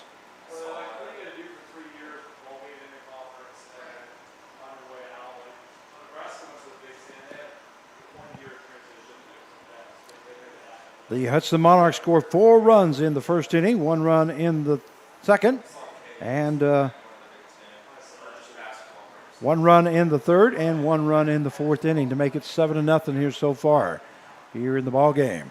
We are in our last broadcast here tonight as the Newton Rebels will end their season for the 2021 season. Now Hudson Monarchs are going to go to the NBC World Series as they are the 2021 league champions of the Sunflower Collegiate League. They will be representing the Sunflower Collegiate League along with the Cheney Diamond Dogs, who placed second last year. Also will be representing the Sunflower Collegiate League. And that's got to make the Sunflower Collegiate League very proud. And here's the pitch. That one is fouled off there by Ardois. So the count stays at no balls, 2 strikes.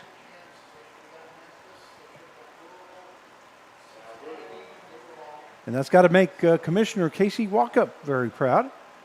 As the commissioner of the Sunflower Collegiate League. That one also fouled off there by Ardois. So don't forget, if you're going to cheer for somebody on the at the NBC World Series, cheer for the Hudson Monarchs and cheer for the Cheney Diamond Dogs. Well, there will be some Rebels in the NBC World Series, as some of our Rebels will get picked up by other teams, which is a good thing. That one is called strike 3 for out number 3 here in the top half of the 4th inning. But not before the Hudson Monarchs. They score 1 run on no hits, no errors, and 1 left on base. At the end of 3.5, it is the Monarchs 7 and the Newton Rebels 0. And this time we are going to take a break. We'll be right back.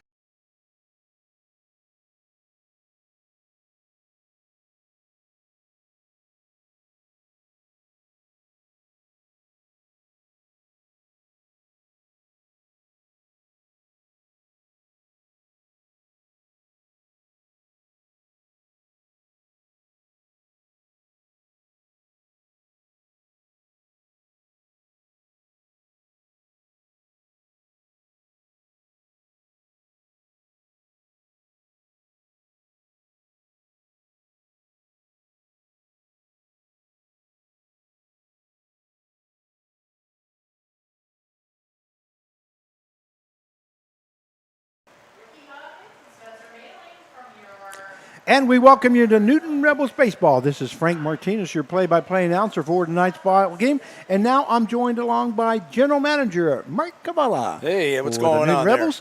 Mark, you've been busy. Oh, my gosh. yeah, I've been running around. And it's all good stuff, especially Carl Hodges, MVP award started that. Then the Bethel, we had the president of the Bethel College, the athletic director. I mean, it's just been crazy. And a lot of people here, Frank. Yeah, Dr. John Gehring, the president of Bethel College, and also joining us here this evening was the athletic director, Tony Hops, who came in and sat in for your spot. Matter of fact, I may have to rethink this. I don't know. I know he's pretty busy, so we got to remember that. He's too busy. There you go. But he does a great job, and he knows sports. He knows baseball. Yeah. We're going to go back out to the field, and as we go to the bottom half of the 4th inning, due up for the Newton Rebels will be the shortstop, number 1, Andrew Brotman. He swings at the first pitch. That ball hit out to center field, and the center fielder, Garrett Anglem, makes the catch for out number 1. So we do have 1 down now here in the bottom half of the 4th inning, and that will bring up the left fielder, number 20, Aiden Corrigan. Yeah, it's definitely been a different game than last night, Frank, but it's the last game, and I think some guys are kind of ready to get it over with, to be honest with you. But it's sad. It's sad also because this will be the last game of 2021 for the Rebels. And I was mentioning the NBC World Series, and I'm sure that some of our players may get picked up by other teams. Yeah, several, quite a few. Yeah, quite a few ball players that may get picked up. I know that I was talking to Thomas Capion, and he said that he was waiting for a word from a team from Iowa or somewhere that may add him to the player list. Right. Yeah, it's a team that's been in the World Series. I'm sure you've called their games. Yes, the Cyclones. Yeah, and so they're coming in, and they had some players that couldn't make it. Yeah. So he just he had some openings, so some of our players were available, especially Thomas. There, Corrigan reaches on a base on ball, so he will be on at first base. And we have 1 down now, and that will bring up the center fielder, number 14, Trey Wingett. Frank, I was going to say, we've been coming back all year. I mean, you and I were talking, we're always behind.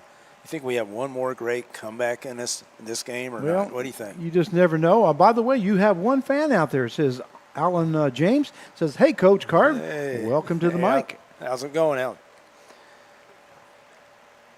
We have had a lot of comments here tonight. We welcome you to make a comment. If you would like to have your name announced on YouTube and your comment, just all you got to do is go to live stream there and punch something, or live chat, I should say, and put in what you would like to say, whether you want to just say hi or if you want to say hi to a special player. Yeah, we'll announce it for you. You know, it's kind of, you're talking about saying something like that, you'd be famous, but with saying it by the Frank Martinez, that's the key. I mean, that's you know, awesome. you haven't been on the mic for 30 seconds. You already got one hi coach. I haven't even got a hi coach or. You got all your fans, and we're gonna have to keep getting on here. Just I don't know what we're gonna do, Frank, over the off season. Just you have to keep it up because people got used to us. That's what I heard. Well, we've enjoyed it. You know, we have enjoyed it, even though we haven't got the record that we want. You know, that's a lot of times, like I told him earlier before we got started here, a lot of times it's about the winning record or the record, but a lot of times it's about the development of a player. Yeah. And I think that has happened here this summer. Look at Carson Jacobs. Yeah. I mean, that's a prime example of a guy that's first started. We were talking about it earlier, and he remembers that. He brought up that first start when he had 8 walks. Yeah. 8 walks, and then last night he gets 12 strikeouts. Yeah. You know, and then he becomes a single season a strikeout record holder, and now he's at 78, where the record was at 63 with Zach Bravo just a couple games ago. Yep. Like I said, it's just kind of neat. It's somebody else. You just hand it off, and you know, you had Zach Bravo, and now you get, you know, we're talking about the strikeout record, and now you got Carson. Yeah, Carson Jacobs, and then of course we had Zach Gillick. He became the second recipient of the Carl Hodges MVP award. Right. Oh yeah. I mean that's. He was in tears. He down there, Frankie. You were up here, but yeah, I didn't get a chance to see it. Yeah, he was surprised and very humbled. I mean, he's very. You know how he is. His parents are. You know his parents better than I do. And I know Stephanie. She's the. Great young man. The secretary and assistant athletic director up there at the Valley Center High School, and so I do know their parents. And that ball hit into short left field. That's going to be in for a base hit. That falls in front of the left fielder. And now there goes to third base is Corrigan, and he is going to be out. Well, good hustle there by Aiden Corrigan, but that was a base hit there by Connor Allen. That's kind of tricky when you don't want to make that third out at third base and right in front of you, but you know you're down 7-0, so. But he's trying to be aggressive. It's aggressive out. So the bottom half of the fourth inning for the Newton Rebels, they scored no runs on 1 hit, no errors, and 1 left on base. So that hit is the second hit of the ball game for the Newton Rebels. We're going to cut back to us, Carv, so everybody can see you. And somebody else did put another post here. Let me see here. Hutch Blue Dragons. I got your back, Frank. Listening from my office, working on our Blue Dragons football. I think I know who that is. What's up, Carp?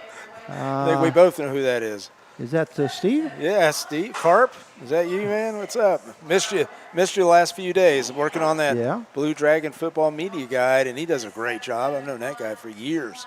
Well, we welcome you, Steve Carpenter, right? Yep.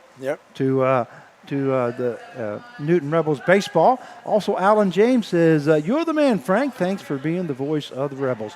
Well, Alan James, we thank you very much for that comment. I was just kidding when I said I haven't got any comments. I just wanted to. I'm sure if I look all through this, it's Frank Martinez. Just everybody's sitting there. Hey, by the way, do you happen to have a poster of me?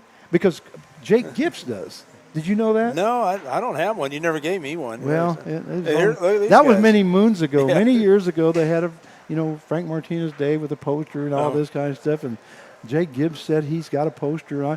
I can't find any. I have no idea. I think they're. I'm sure if you got on that website where you sell eBay. things. eBay. There you go. On eBay? I'm sure you may find it there. It probably could. I mean, I don't know what the price would be. It'd be pretty.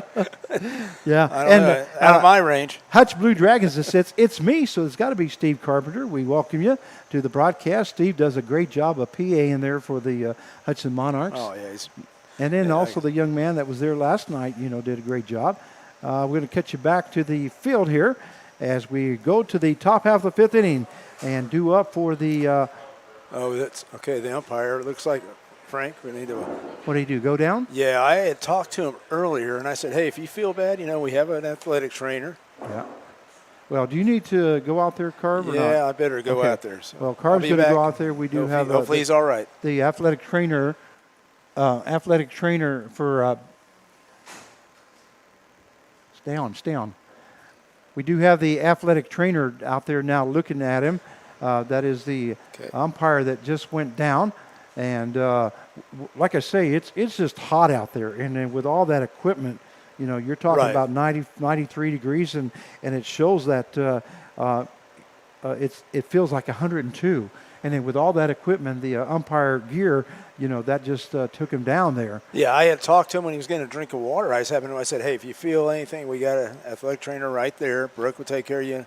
And you know, and he says, well, I'm fine now. So, like I said, I was trying to stay on top of it with these guys because there's some long innings there. Yeah. And Brooke, you want to mention Brooke's name? Yeah, Brooke Powers, Bethel. From Bethel Yeah, College? she's been there 3 years, and she does a great job. I mean, she just I feel so confident. Like right now, she's taking care of the situation, and you know, hopefully everything's fine. And Yeah. I'm sure she's going to make sure.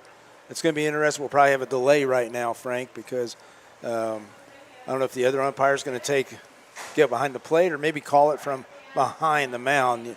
I mean, there's some options right now, so we'll have to check and see. Okay. Well, we'll let you go down there and take care of the situation right now. I just saw Mariah here, and I was going to get her on the mic here, but she just walked off. So I'll go ahead and just let everybody know what's going on. Right now, our umpire behind home plate has gone down, and Brooke, the athletic trainer, is tending to him. So looks like the field umpire will now be coming, and he's going to call balls and strikes from back behind the pitcher's mound, it looks like. So that's all we can do right now while we tend to the home plate umpire. And my apologies, but we don't have the names of the umpires. Sometimes I'm given those, sometimes I'm not. And today was one of the days that I was not given the name. So the field umpire will be calling balls and strikes now, and due up for the Hudson Monarchs here in the top half of the fifth inning. The score 7-0 in favor of Hudson. Will be the right fielder, number 8, Cole Cosman. So Cosman now up, and we're ready to get started once again. And Colin Raid with his second inning of work. That one in there for call strike one. As the home plate umpire has gone down here. And like I say, it's 95 degrees, but it shows like it's 102 degrees. And with all that equipment, I'm sure that took a lot out of him. That one hit into left center field. Center fielder backing up, not going to be able to get to it. And that is going to be gone. A home run by number 8, Cole Cosman. Another run scores here for the Hudson Monarchs. That is the 6th hit of the ball game, the 8th run of the ball game for the Hudson Monarchs. That one hit into deep left center field. Now batting for the Monarchs, second base. That will bring up the second baseman, number 2, Cheney Dodge. So we have no outs here in the top half of the fifth inning. 8-0 now the score. And Cheney Dodge now up for the Monarchs. That one misses inside for ball one. So 1 ball, no strikes now for Cheney Dodge, who is reached on a fly out, flew out to right field the first time up, reached on a base on balls. That one misses outside for ball 2. So 2 balls, no strikes now to Dodge. And then reached on a fielder's choice in the 3rd inning. This is his 4th time up here.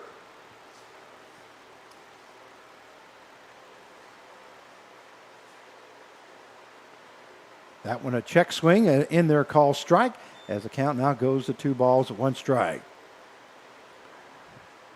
And Teresa Perry says, thank you, Frank, for announcing the games, watching in northwestern Pennsylvania. Well, Teresa, we welcome you to the broadcast. We hope you're enjoying, and I'm sure you're here to watch Mr. Perry, that is Travis Perry. That one in there for call strike, so the count will now go even at 2 balls and 2 strikes. Once again, don't forget to put a comment down on live chat. I'll make sure that I announce your name. And you can watch it over and over and over again just to hear your name. That one, a swing and a miss there by Cheney Dodge as he goes down for out number 1. So we have one down here in the top half of the 5th inning. The score 8-0 in favor of Hutchison, and that will bring up the left fielder, number 7, Tanner White. Well, Teresa Perry, we thank you very much for watching once again. We couldn't do this. We wouldn't be doing this for just to do it. We do it because we like to have people watching us, so we do appreciate it. I know you're a Hutchinson Monarch fan, but that's okay because your kid is just as important as our kids are. And Connie Miller says she's watching. She's trying to get here. Well, Connie, I hope you're bringing some treats. Connie always brings us cookies or ice or some crushed ice for the announcer. She always does a good job, and she's one of our host families and is in charge, I believe, of the host families. As the count goes to no balls, 2 strikes now to Tanner White with nobody on base. 1 down here in the top half of the 5th inning. We appreciate everything Connie Miller does for us. And we have another comment, and that's Big Dog Carson. And says, hashtag roll Monarchs. Well, they are rolling at this time as the score is 8-0. 1 ball, 2 strikes now to Tanner White. Don't forget to put your comment down. I'll make sure that I announce it on the air. You will be part of history here tonight, as you'll be able to watch this on YouTube at any time. Call strike 3 as that one hits the outside corner. That is the second strikeout of the inning for Colin Rabe. And that is the second out of the inning. And that will bring up the first baseman, number 30, Garrett Cosas. If you're just now joining us, our home plate umpire went down here before the inning started. So the base umpire is now having to call balls and strikes from back behind the pitcher's mound. First pitch is fouled off there by Garrett Cosas. And we have another comment, and that is Robert Lester says, happy birthday to Mark Blackham. Well, happy birthday, Mark Blackham. Also, happy birthday to Jake Gibbs, our assistant general manager. Jake Gibbs, happy birthday to him. We'll get him on the air here shortly. That one misses low, as the count will now go to 1 ball, 1 strike. Also like to wish happy birthday to anybody out there that we have not announced yet. If it is your birthday, yeah, we wish you happy birthday on this special day. And here's the pitch by Colin Rabe. A swing and a miss there by Cosas as the count now goes to no balls and 2 strikes. Correction, 1 ball and 2 strikes. 2 down now here in the top half of the 5th inning. The Hudson Monarchs have scored 1 run on each of the last 4 innings. That ball hit to left field, or correction, right field. Right fielder Thomas Capion. I looked up here and lost track of where I was at. And Cosas records his first hit of the ball game, and that is the 7th hit of the ball game for the Hudson Monarchs. That will bring up the center fielder, number 18, Garrett Anglem, who is 2 for 2 here tonight with 3 RBIs. He reached on a base on balls his last time up. The first pitch by Rabis misses low for ball 1. So 1 ball, no strikes now to Anglem. Connie Miller says, happy birthday, Jakester. So Jake Gibbs, our assistant general manager's birthday today. And there's the ball lifted to left field. Left fielder coming on down the line, and he dives for it, but not able to get to it. A great job there by Aiden Corrigan as he dove for that one, but just not able to get to it. As the count will even up now at 1 ball, 1 strike. We have another birthday wish from Big Dog Carson. Says, happy birthday to Matt England. Well, happy birthday, Matt. We hope you have a great birthday. And Mark Blackham is the general manager for the Hudson Monarchs. His birthday also. Him and his wife, Kim, always treat me well when I go to Hutchinson. And we're going to be in Hutchinson for the NBC World Series. That one misses low for ball one, or two, correction, as the count will now go to 2 balls, 1 strike.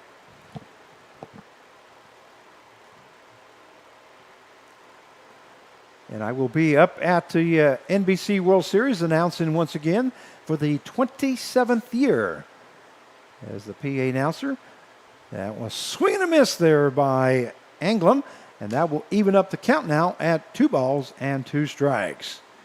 I will be doing the PA announcing for the first game and the second game. That's the 12 o'clock. We have 4 games a day in Hutchinson starting on August the 4th on a Wednesday. So Wednesday, Thursday, and Friday, I believe it is. I'll have 4 games. And they asked the coach at first base if he went or not. And, of course, the Hutchinson Monarchs coach says no, he did not go, which, that's a good call. And the count will go full now at 3-2. That's good sportsmanship there by both teams there. And I will have the PA announcing the 12 o'clock game and the 3 o'clock game. A swing and a miss there by Anglem as he goes down swinging for out number 3. Well, Colin Rape strikes out the side here in the top half of the 5th inning, but not before giving up a home run. So the Hutchinson Monarchs score 1 run on 2 hits, no errors, and 1 left on base. At the end of 4 1/2, it is Hutchinson Monarchs 8 and the Newton Rebels 0.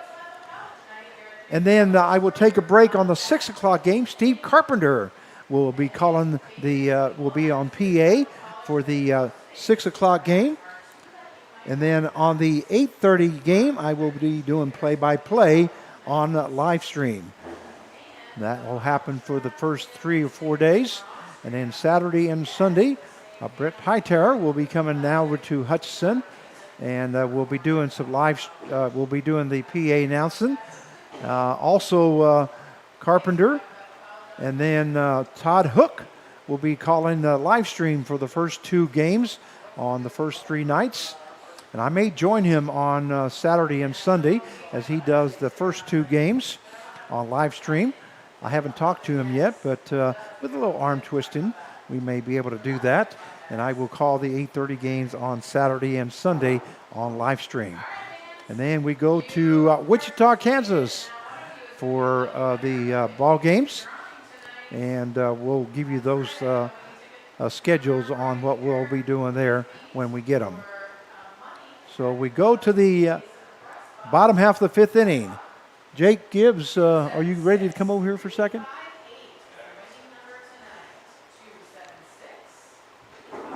Due up for the Newton Rebels will be the right fielder number 8, Thomas Capion. He'll be followed by designated hitter number 16, Anthony Zellner. And in the hole, catcher will be number 5, Henry Clausen, as he took Connor Swink's spot.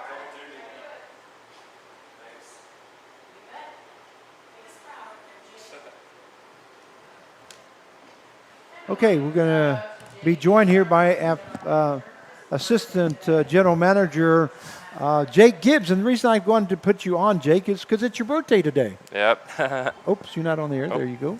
There you go. Now you should be on. And it's your birthday. How old, do you mind if I ask how old you are? Do you want to know the real age or you want to know the? No, you can tell me whatever. I'm 20, I just turned 26. 26, and so that is 40-some years younger than I am, by the way. We won't talk about that. We won't talk about that, right? So we do have Jake Gibbs, the Assistant General Manager for the Newton Rebels here. And like I say, we want put him on the air because we want to wish him a happy birthday. So we're going to go back out to the field. I know you got work to do, so I'll let you get back to work. And maybe Miss Heidi will come over here. I mean, Miss Mariah will come over here. I told her I wanted to put her on the air. There you go. And the first pitch is not sure what it was. I think it was ball 1. That one in there for call strike. As the count will now go to 1 ball, 1 strike to Thomas Capion, who is leading off here in the bottom half of the 5th inning. And a swing and a miss there by Capion. And I believe we have another pitcher in. Let me check to make sure. As the count now goes to 1 ball and 2 strikes. That one hit out into center field. Center fielder backing up. And that is Anglem as he makes the catch out in deep center field for out number 3. So that is the first out of the ball game here in the bottom half of the 5th inning. And that will bring up the designated hitter number 16, Anthony Zellner. Anthony Zellner.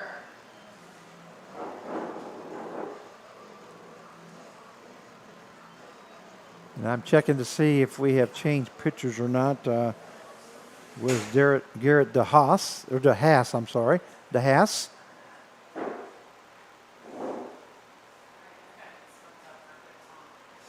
Once again, we have one umpire now as the home plate umpire went down with heat.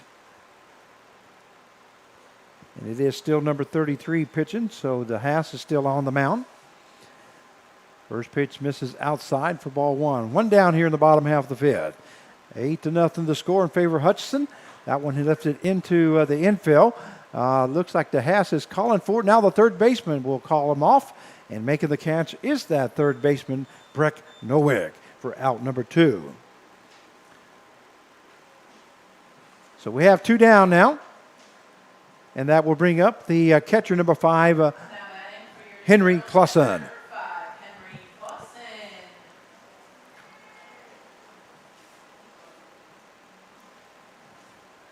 We had about 40 people that were watching here this evening, which is great.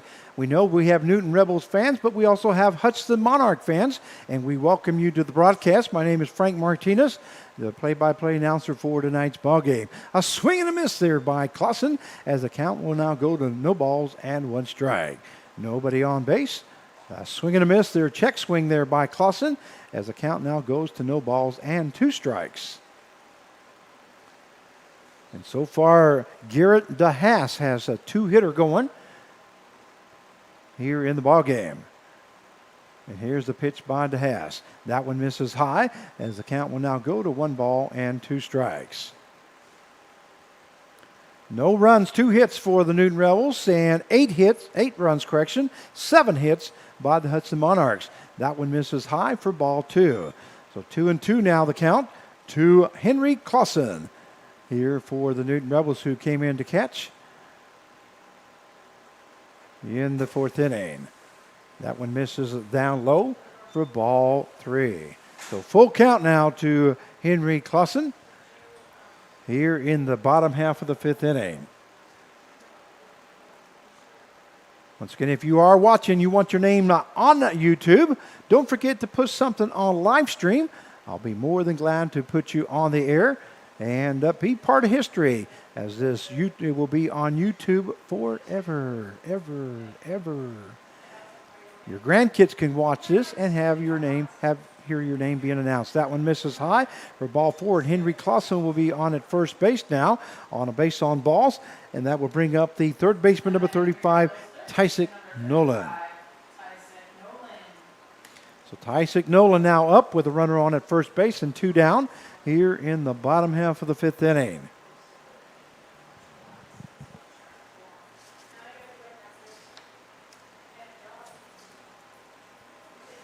First pitch in there for a call strike, as the count goes to no balls and 1 strike to Tysick Nolan. And Garrett DeHaas now ready with his 64th pitch of the ball game. That one misses high, as the count will now go to 1 ball and 1 strike. With that 64th pitch, let's see if I can give you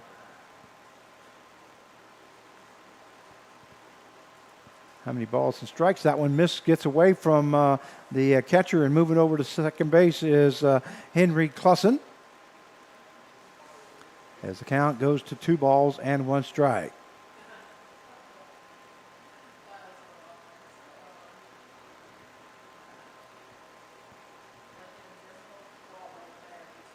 For DeHaas,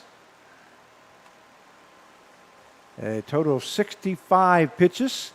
He has a total of 38 strikes and 26 balls. That one misses high for ball 3, so 3-1 now the count. He has struck out 31 batters here this season. So 3-1 count, and here's the pitch by DeHaas. That one misses inside for ball 4. So now there'll be runners on at first and second, as that is the second walk given up by DeHaas. Clausen on at second base, Nolan on at first. That will bring up the second baseman, number 11, Jaden Hanna.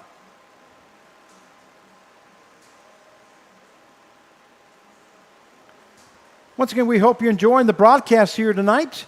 It is the last one for the Newton Rebels. By the way, I did want to tell you that our games will be live streamed for the NBC World Series. They will be live streamed on NBC Baseball, or NBC World Series channel. So just go to YouTube and go to NBC World Series. That one misses outside for ball one. And yours truly will be announcing all the 8:30 games on the first week. I'll be doing the PA for the first two games from Hutchison.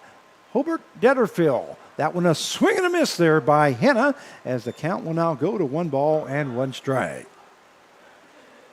8-0 is the score if you're just now joining us. The Newton Rebels have runners on at first and second with two down here in the bottom half of the fifth inning. And DeHaas's pitch. That one misses low for ball two. So 2 balls, 1 strike now. And I better get some of this ice here because it's starting to melt on me. Mr. Jim Williams, the Director of Hospitality, always brings me some ice that I can chew on. That one misses high for ball 3. And are you on the air? Yeah, I'm right on, right here, just waiting for that cue. So I have General Manager Mark Cabala back on with us, as the count is 3 balls, 1 strike. How is that umpire doing, sir? He's downstairs cooling off. He seems to be. He was in Colorado for 2 weeks and just got back. This is his first game, so yeah, I'm sure being in Colorado air and they come in here, that makes a difference. And Hannah flies out to center field. So the bottom half of the fifth inning for the Newton Rebels, they scored no runs. No hits, no errors, and 2 left on base. As the end of 5 innings of play, it is the Hudson Monarchs 8 and the Newton Rebels 0. Well, I was wanting to get you on the air. I'm going to put you on air. I got something for you. Okay, well, just a second here. I'm going to put you on air. Okay. Do you want me to put you on? Yeah, right here. I want to make you famous. Well, this is from Heidi. Oh, this is from Heidi. Yeah, this is a gift for you. Some Bethel stuff. Look, this. Some card thing, because you got all your business cards. Oh, yeah, I do have business cards. And okay. then always to keep. Is that deodorant or what is it? That's hand cleaner. Santa, yeah. Hand cleaner from the Threshers. Yeah. Well, thank you very much. I appreciate it. Heidi. Well, Heidi, thank you. Yeah. Well, I will put it to work somehow. Somehow. So that's this is going on my golf bag, by the way. There it is. You know, this will oh go yeah, on my that'd golf be great. bag. Yeah. Right. Put my Which towel key? there or keys or whatever. I will put that on my golf bag and use it every day. And every time I do, I will think of Miss Heidi. It says Bethel. Bethel, Kansas. Bethel, Yeah. Kansas. Okay, I Yeah, couldn't read yeah. that. BethelKansas.edu. Heidi, thank you. Yeah, that's Okay. a gift from And Heidi. then hand cleaner for the COVID virus, for the virus, and then my business cards. And you know what? I got business cards over there. Yeah, there So you go. I will have to put them in there. Wow, that's cool. You put them right here, and then you can hand them out. And There you go. There you go. Sounds good. As we go to the top half of the 6th inning, 8-0 is the score.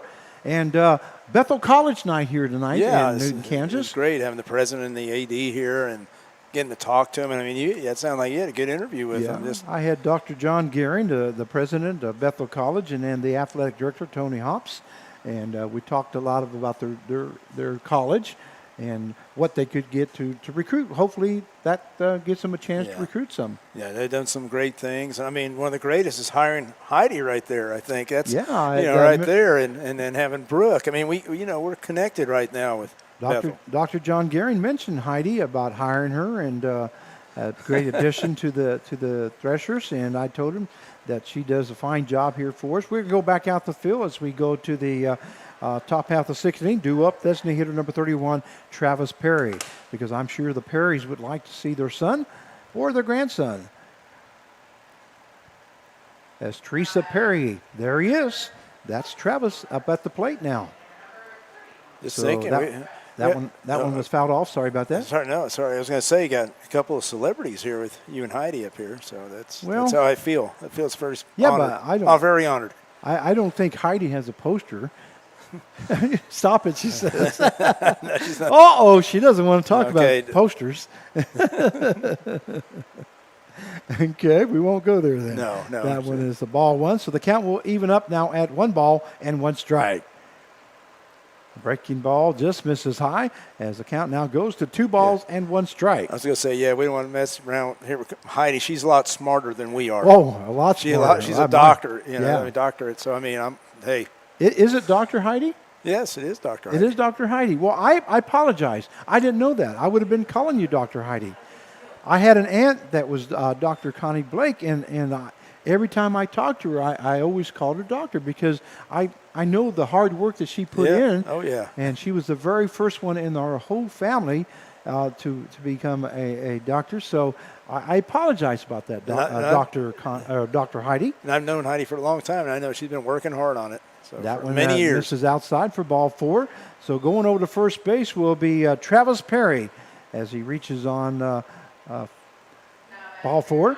And then that will bring up the third baseman, number 25, Breck Nowick.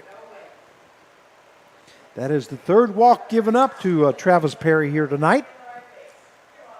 And did you happen to see this? Connie Miller Hey. said happy birthday, Jakester. Yeah. Jake over there. Yeah, I wished him a happy birthday on the air. I even put him on the air to wish him a happy birthday.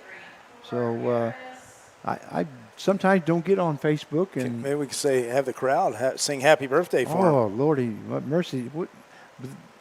He'd have to blow out candles, and do you know how old he is? Yeah. That one misses outside for ball 1. As the count goes 1 ball, no strikes down to Breck Nowick, 26 years old. How would you like to be 26 years old? And know what you Harv? know now? And know what you know now, yeah. I'd love it. He's only 40-some years older than me. I'm only 40-some hitter. years older than him. Pinch hitter. Pinch hitter, okay. We have a pinch 23. hitter. It's 23, he says? Yes, yeah, that is Okay, Cooper Harris. okay. Cooper Harris. Yeah, he's right-hander, 6'2". Cooper Harris now at the plate, and he hits the third baseman, and that's going to be Nice. a double play. The ball hit to the third baseman. Tysick Nolan goes to second base to Hannah, and then Hannah over to first base to Connor Allen. That double play is sponsored by the team of Pate and Paul, attorneys at law. So we have 2 down now here in the top half of the 6th inning. You never got a chance to even tell you that Cooper Harris plays at Wichita State. And that will bring up, well, I'm missing somebody here. Let's see, was that?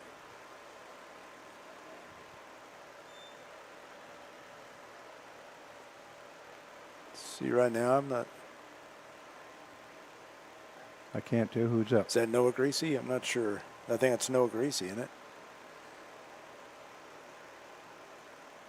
Yeah, it is. Number 21, Noah Greasy. I'm sorry, Grice. Grice, Noah oh, Grice okay. is up. It's That's like how Bob, you pronounce I that. thought, like Bob Greasy, isn't it? Spelled the same. Well, what happened was I put Harris down in the wrong spot, and that's how come that threw me off. Okay, I put him in Grice's spot. So that went in there for call strike as the count now goes to 2 balls and 1 strike now. Colin Rabe on the mound for the Newton Rebels here in the top half of the 6th inning. 8-0 is the score. We do have 2 down.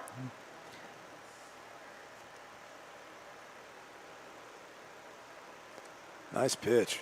That went in there for call strike, and that would even up the count now at 2 balls and 2 strikes. Nobody on base with 2 down.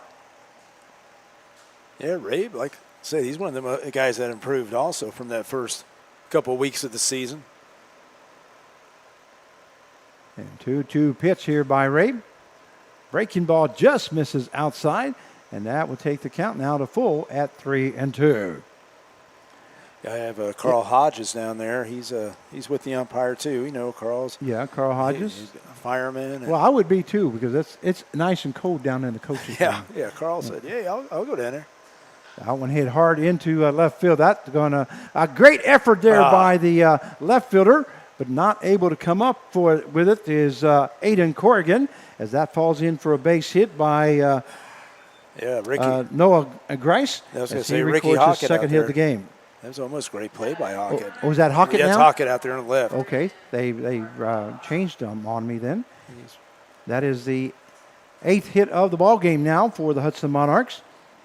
And that will bring up the shortstop, number 1, Jordan Ardois. Louisiana. Cajun. Occasion, yep. Ball Whoa. hit hard there by Ardois. It is going to be foul as the count goes to no balls, 1 strike. Well, once I saw the spelling and how you pronounce it, I knew right away that he had to be from Louisiana. Yeah. And you like saying his name, I know that. Oh, yeah. Jordan Ardois. Of course, the Ardois. first couple of times I mispronounced it. He kept telling me how to pronounce it, but I couldn't understand him. I got a guy at golf, he's a Cajun also from Louisiana, and that went in there for a base hit there by Ardois as that goes down the line. Runners would advance to second and third, and in safely at third base is Grice, and in with a double is Ardois. Hey, guess who's here? As he records his second hit of the ball game. Frank? What's that? Guess who's here for the final day of this? Well, that's There. got to be Jim Williams, the director of hospitality, who's coming in. Oh, Mr. Jim, he works hard. So now there's runners on at second and third with 2 down. And that would bring up the right fielder, number 8, Cole Cosma. 8-0 is the score. We need to shut them down here. You want to keep Jim in here? Or is Yeah, if you want for Yeah. a quick second. Yeah, just that one misses high for ball 1. If you want to, I want to make sure I get Mariah in here too. All right. So, yeah, we'll get Jim Williams in here real quick, and want to make sure we get all our workers in here that have helped us out this year, because we couldn't do it with this broadcast without them, because we're up here having fun. They're down there in the heat, collecting money, selling merchandise. Yeah. You know, This is the man that keeps it together right here, Mr. Jim. He's right on it. You know, him and Mariah, like, okay, pizza, right? Everything else. yeah, Back Apparel, Alley Pizzas just came out and everything. handed out Yeah. pizza this evening, and we thank them very much. Courtesies has brought us out sandwiches a couple times. That one misses inside as the count will now go to 3 balls and no strikes. Just need 1 out. How many times have we been saying that? Yeah, Just it one out. happens. Well, we definitely don't want to give them 2 more runs here, because that could take us to a quick inning. I was thinking last night how many times over the season that we've gone just 1 more out and then a 0, and then that made a difference in the game. That one lifted into 3-0 again, left Frank. center field, and that one is going to be off the wall. As 2 more runs will score, and Cole Kosman records his second hit of the ball game. That will be a double and 2 RBIs. There's your the theory of 3-0, right? Swinging. Yep, swinging at 3-0 count. But he hit that one deep, almost hit it out of the ballpark. And that score now 10-0. And that is the 9th hit of the ball game, or 10th hit of the ball game, I should say. You know, and the outfielders, they need to get to that fence. You know, you got a warning track right there, and just get to the fence, then you can come in. And he kind of drifted with that, and it hit the wall. So it's still inside the park. And that would bring up the second baseman, number 2, Cheney Dodge. That first pitch misses high for ball 1. 1 ball, no strikes now to Dodge. Here in the top half of the 6th inning, 10-0 now the score in favor of the Hutchinson Monarchs. Well, Carv, I'm going to go ahead and get Jim Williams in here, Okay, and I want yeah, you to go good. down and get Miss Mariah, Yeah, because I'll I've got to do get that. her on the air. I told her I wanted her on the air here tonight. I was going to go after this 1 out. Well, If we can get that 1 out, right? that's why I'm trying to send you away. Maybe we will get that Okay, one I'll out. try it. Hey, I'll try anything. Okay. Let's go. Here you go, Mr. Jim. Jim, I'm going to put you on the air real quick here, sir. And the count is 1 ball, 1 strike. That one is lifted into left center field. That one is going to be deep also. Ricky Hockett goes to the wall, not going to be able to get to it, and that's going to be off the wall. Another double, and that will score another run, 11-0. Now the score with the 11th run scored here in the ball game. And we're going to bring you back here. Jim Williams, welcome to the broadcast. There you are, sir. Say hi to everybody. Hi. And Jim Williams is Director of Hospitality. Is that Yes, correct? sir. Your job is to collect the money at the gate. That will bring up Tanner White now to the box. And he gets a double here, Dodge does, with an RBI. And third run scored of the inning. So last ball game of the season here, Jim. What do you think? Well, it's been a long season. Yeah, it has been a long season for the Rebels. Only have 8 victories. But, they've fought hard. They have. A lot of ball games. I think if we would have had, there's another ball hit out to left field. Ricky Hockett this time will get under it, makes the catch for out number 3. So that is an F7 for the third out, but not before the Hudson Monarchs. They scored 3 runs. 11-0 is the score here after 5.5. We're going to be right back, but I'm going to cut you over so you can see Mr. Jim Williams. So, Mr. Williams, how many years is this for you here for the Hudson Monarchs? I mean, the Newton Rebels. This is my 12th year, sir. 12th year, and you've done various jobs for Various us. jobs. This year, you took on the Director of Hospitality as you have gone around the community and tried to get sponsors and put out posters and signs. Yep. And collected the money at the front gate. I'm sure you did. You had a little bit to do with the merchandise. Yes, sir. And then also you have, when there was food here, you made sure that we got some of that food. That's right. One of my goals is make sure the press box gets something special every night. That's right. You brought me some ice. He bought me a baggie of ices, which has melted now, but I wasn't able to get to it quick enough. But I do grab one every once in a while just to make sure that the vocal cords stay nice and wet, and I don't choke on myself. Well, when you interviewed me the first time, I didn't know that. So now that's why I put that last night. I said, "You want your standard order?" That's what that meant. Yeah, I knew what you were talking about, and he brings me ice so that way, like I said, I keep my vocal cords nice and moist, and then also it keeps the swelling down, and so I can continue talking. And sometimes I talk too much, Jim. Can you believe that? Like Jake, he's got a standing order. He wants water and an airhead. Airheads, huh? Yeah. Wow. All right, so we're going to go to the bottom half of the 6th inning. The score 11-0, and Newton Rebels are going to have to start scoring some runs. Looks like we are going to have a new pitcher now here for the. It is going to be number 10, and that is Easton Lloyd now coming in to pitch for Hutchinson.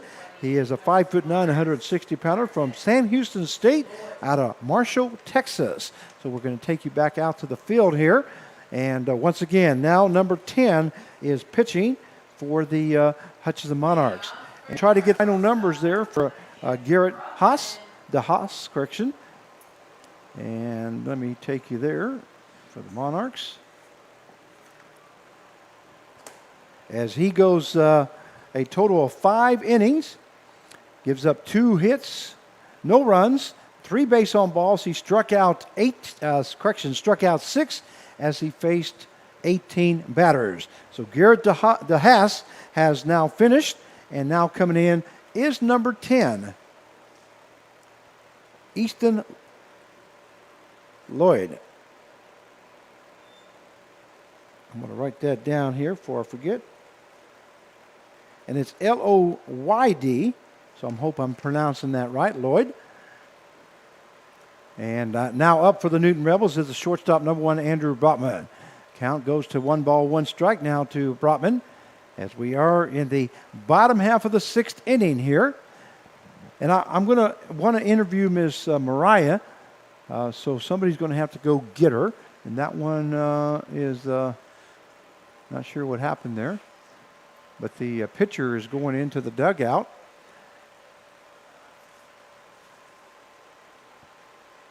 And I'm not sure if he's feeling a little dizzy or what, but he is going into the dugout now.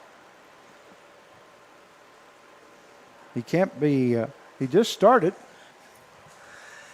It's hot out there. It is very hot out there, sir. Okay, they say number 10 is Eli Davis. Okay, well, we thank you very much, Steve Carpenter. We had number 10 on the roster that I have is Easton Lloyd, but it is Eli Davis. Now, pitching for the Hudson Monarchs, and we thank Steve Carpenter for letting us know that. He's the voice of the Hudson Monarchs, you know that? As he does the PA announcing out there.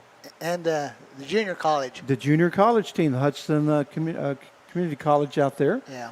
The Dragons. And he also does some radio. Yeah, for the Hutch Blue Dragons, I should say. So we thank him very much for that information. Once again, so people don't understand sometimes that when we say things, it's only because it's in writing, and we can only go by that. And so whenever we do make a mistake like that and we get corrected, we thank them very much for that, because otherwise we wouldn't know the difference. We're just reading what we see. And so Eli Davis, and I believe there was a Davis that said they were waiting for Eli Davis to come in to pitch here tonight. Let me see if I can find that here real quick. Yes, it was JDD waiting to see Eli Davis from Oklahoma throw a little for the Monarchs. And he says, thank you for streaming. So there you go, Mr. JDD. Eli Davis now on the mound for the Hudson Monarchs here in the bottom half of the sixth inning. He went in to do a little bit of work. I'm not exactly sure what the problem was, but he's now back on the mound, I believe. See if he's going to get any practice warm-ups or not. Looks like he went and cooled his hat down. Put some water in his hat, in his head. It is awful hot out there. I wonder if you're allowed to wear a towel. Well, no, I don't think they are. But the count is 1-1 strike. And once again, the batter is Andrew Brotman. And Davis now ready to go to work. That one, breaking ball just misses low, as the count will now go to 2-1 strike. And once again, the pitcher now, number 10, Eli Davis for the Hudson Monarchs.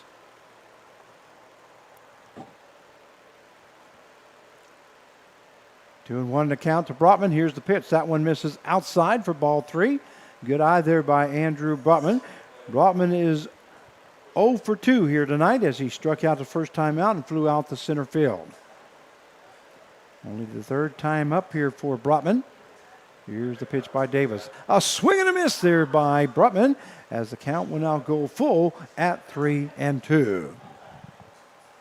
So have you enjoyed this year, Jim Williams? I have. I've learned a lot from the fans. I enjoy talking to the fans and players' parents, and that. I really have learned a lot. Breaking ball misses outside, so Andrew Brotman will reach on a base on balls. And that will bring up the left fielder, number 20, Aiden Corrigan. Usually there's a lot of Brotman family out there watching. Nobody's posted anything today except for Bob Brotman earlier in the telecast, in the broadcast. I call it telecast. I don't know why. It's something that the people from the NBC kind of laugh at me sometimes when I say that, but everybody knows I mean broadcast. That one misses low for ball 1. And that's the first time I've said that this season. Just like the foul area? Just like the foul area. Jim, you were supposed to forget about that. Oh, yeah?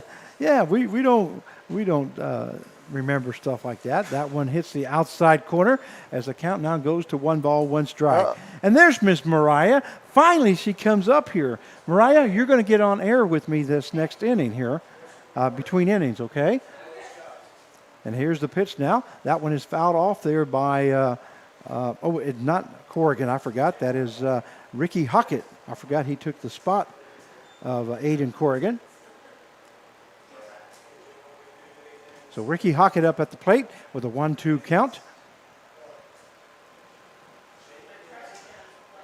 Frank, I'd like to say something. We have an outstanding staff. The Rebels have an outstanding staff. Everybody does their thing, and yes, we do. I have to agree with you on that, sir. you know, That one misses inside as the count will now go to 2 balls and 2 strikes. Mariah, will you have time to join me? Will you take at least a couple of minutes? Okay, good. So 2 balls, 2 strikes, and here's the pitch by Davis. That one hit up the middle and right to the second baseman on a hop. He goes to the shortstop and then the first for the double play. So that is a 4-6, 4-6-3 for the double play. So now we have 2 down here in the bottom half of the 6th inning. Was it nice and cold in here today? Yes, it was, and that brings up the center fielder, number 14, Trey Wingett. My understanding is that you came up early to turn on the AC up here in the press box. I try to take care of my people up here, you know. Well, you do a good job, Jim, because when I came in, it was nice and cool and cold. There's a lot of times that I get here and I have to turn on the AC, and it's just like it takes forever to heat up or to cool off. And tonight, I come in here, and it's 3 o'clock in the afternoon, and it's already cold in here. And that's all you're doing. That was all part of your job. That's right. So we thank you very much for that. Like on game days, my day starts at 8:30 In the morning? in the morning. Wow. Okay, that one misses. Oh, that one calls strike on the inside corner as the count will now go to 2 balls, 1 strike. So Trey Wingett is the batter as we have 2 down here in the bottom half of the 6th inning. Here's the pitch. That one misses low for ball 3. So 3-1 now the count. Well, thank you very much, Jim, for joining us. I'm going to cut to you one more time here so everybody can see. Can you say hi to everybody? Hi, everybody. Everybody for the Newton Rebels and the Hudson Monarchs. That one misses for ball 4 as Trey Wingett will be on at first base now. And that will bring up first baseman number 22, Connor Allen. All right, we're on air now. We're going to go back. And I'm going to bring up Mariah up here. So we're going to put you, there you go. Oh, now we're going to have a pinch hitter now for the Newton Rebels. That will be number 51, Bryce Nittler, coming in place of Connor Allen. So we have 51, Bryce Nittler will be pinch hitting for the Newton Rebels. Come on in here, Mariah. Sit down here. You can put the headset any way you want to, right or left. Probably that way would be best. And that number 4 over there is your dial to turn it up and down, okay? Perfect. I'm going to turn you on here. There you go. Can you hear me? Yeah, I can. Okay, let's get your mic right there. There you go. Now say something. Hello? Okay, there you go. All right. We're going to have they're out there talking to the pitcher once again and checking him out. So anyway, I wanted you all to meet Mariah. Mariah, tell us your last name. Gilmartin. Mariah Gilmartin. Gilmartin, Yes. okay. And Mariah, you go to Bethel College? Heston College. Heston College, Yes. okay. I apologize. And what year are you in? I'm going to be a sophomore. And Mariah happens to be our intern out here for the Newton Rebels. She does a little bit of everything for us. And Mariah is the one that I'm going to take you back out to the field. Mariah is the one that helps me put all my stuff up at the end of the ball games. Yes. And we thank you very much for that. There's a swing and a miss there by Bryce Nittler as he has come in to pinch hit for the Newton Rebels. We do have a runner on at first base with 2 down. Scored 11-0 in favor of Hutchison here in the bottom half of the 6th inning. Here's the pitch by Davis. That one misses high as the count will now go to 1 ball and 1 strike. How have you enjoyed this year so far? Oh, it's been a lot of fun. You know, Just- getting to meet the guys, huh? Yes. And the ball players and the families. You get to know people fast. Getting to know the people here for the Newton. And here's the pitch by Davis. That one misses outside as the count will go now to 2 balls and 1 strike. So we have 2 balls, 1 strike here and to Bryce Nittler, who is pinch hitting for Connor Allen here in the bottom half of the 6th inning. Now, you see, you were nervous. I'm not a big person to be on camera. You're not? Why? I don't understand that. I don't really know. It's just a thing. It's just a thing, okay? The count goes down to 2 balls, 2 strikes. Well, you're not on camera now. Thank okay? goodness. Yeah, we're showing, anytime the red goes there, that means we're showing the field. So that's where we're at right now. But we will come back to us. Oh, okay? great. So here's the pitch. That one hit to the right-hand side. The second baseman will go to first for out number 3. So that is a 4-3 put out for the third out. And for the Newton Rebels in the bottom half of 16, they score no runs on no hits, no errors, and 1 left on base. At the end of 6 innings of play, it is the Hudson Monarchs 11 and the Newton Rebels 0. And now we're going to cut back to us. Once again, I want you to meet Mariah, and you got to say your last name. Gil Martin. Gil Martin. Yes. Okay. It's just like Gilmartin. Yes, Okay. perfect. Well, I've known that name from somewhere. My grandpa's a very well-known like doctor Okay. in Wichita and In- stuff. So Okay. Well, I know that name, and you must have you play sports for who? Or did you? for who? What do you mean? Yeah. What team? What schools? For Circle High School. Circle. Mm-hmm. Okay. And so you lived in the Towanda area then. No, not? I lived in Wichita. I was out of district. I see. Yes. Okay. You went out of district to Towanda, Yes. or to Circle High School, which is in Towanda, Kansas. Yes. Okay. Small town. That's where I was getting at. And we are going to have a new pitcher, it looks like, for Zach. yeah, it'll be Zach Gillick, number 34 now coming in. And I need to say this here first, and I'll be right back. This pitching change is brought to you by Race Roofing. They have you covered, as now coming in to pitch is number 34, Zach Gillick. Well, Gillick tonight became the second recipient of the Carl Hodges Award, which is the MVP for the Newton Rebels for the year 2021. Very good How for him. cool is that? That's awesome. He did I- really good this year. And I also heard that he got a little teary-eyed. Oh, he did? I didn't know that. Yeah, that's super what, awesome. That's what Carv told me, and he said that was very unexpected for him. Aw. But he's a good kid. Very He's a well good deserved. kid, well deserved for Zach Gillick, who became the MVP for the Hudson Monarchs. This is only the second year that we've handed out that award, and so he's in a great company there.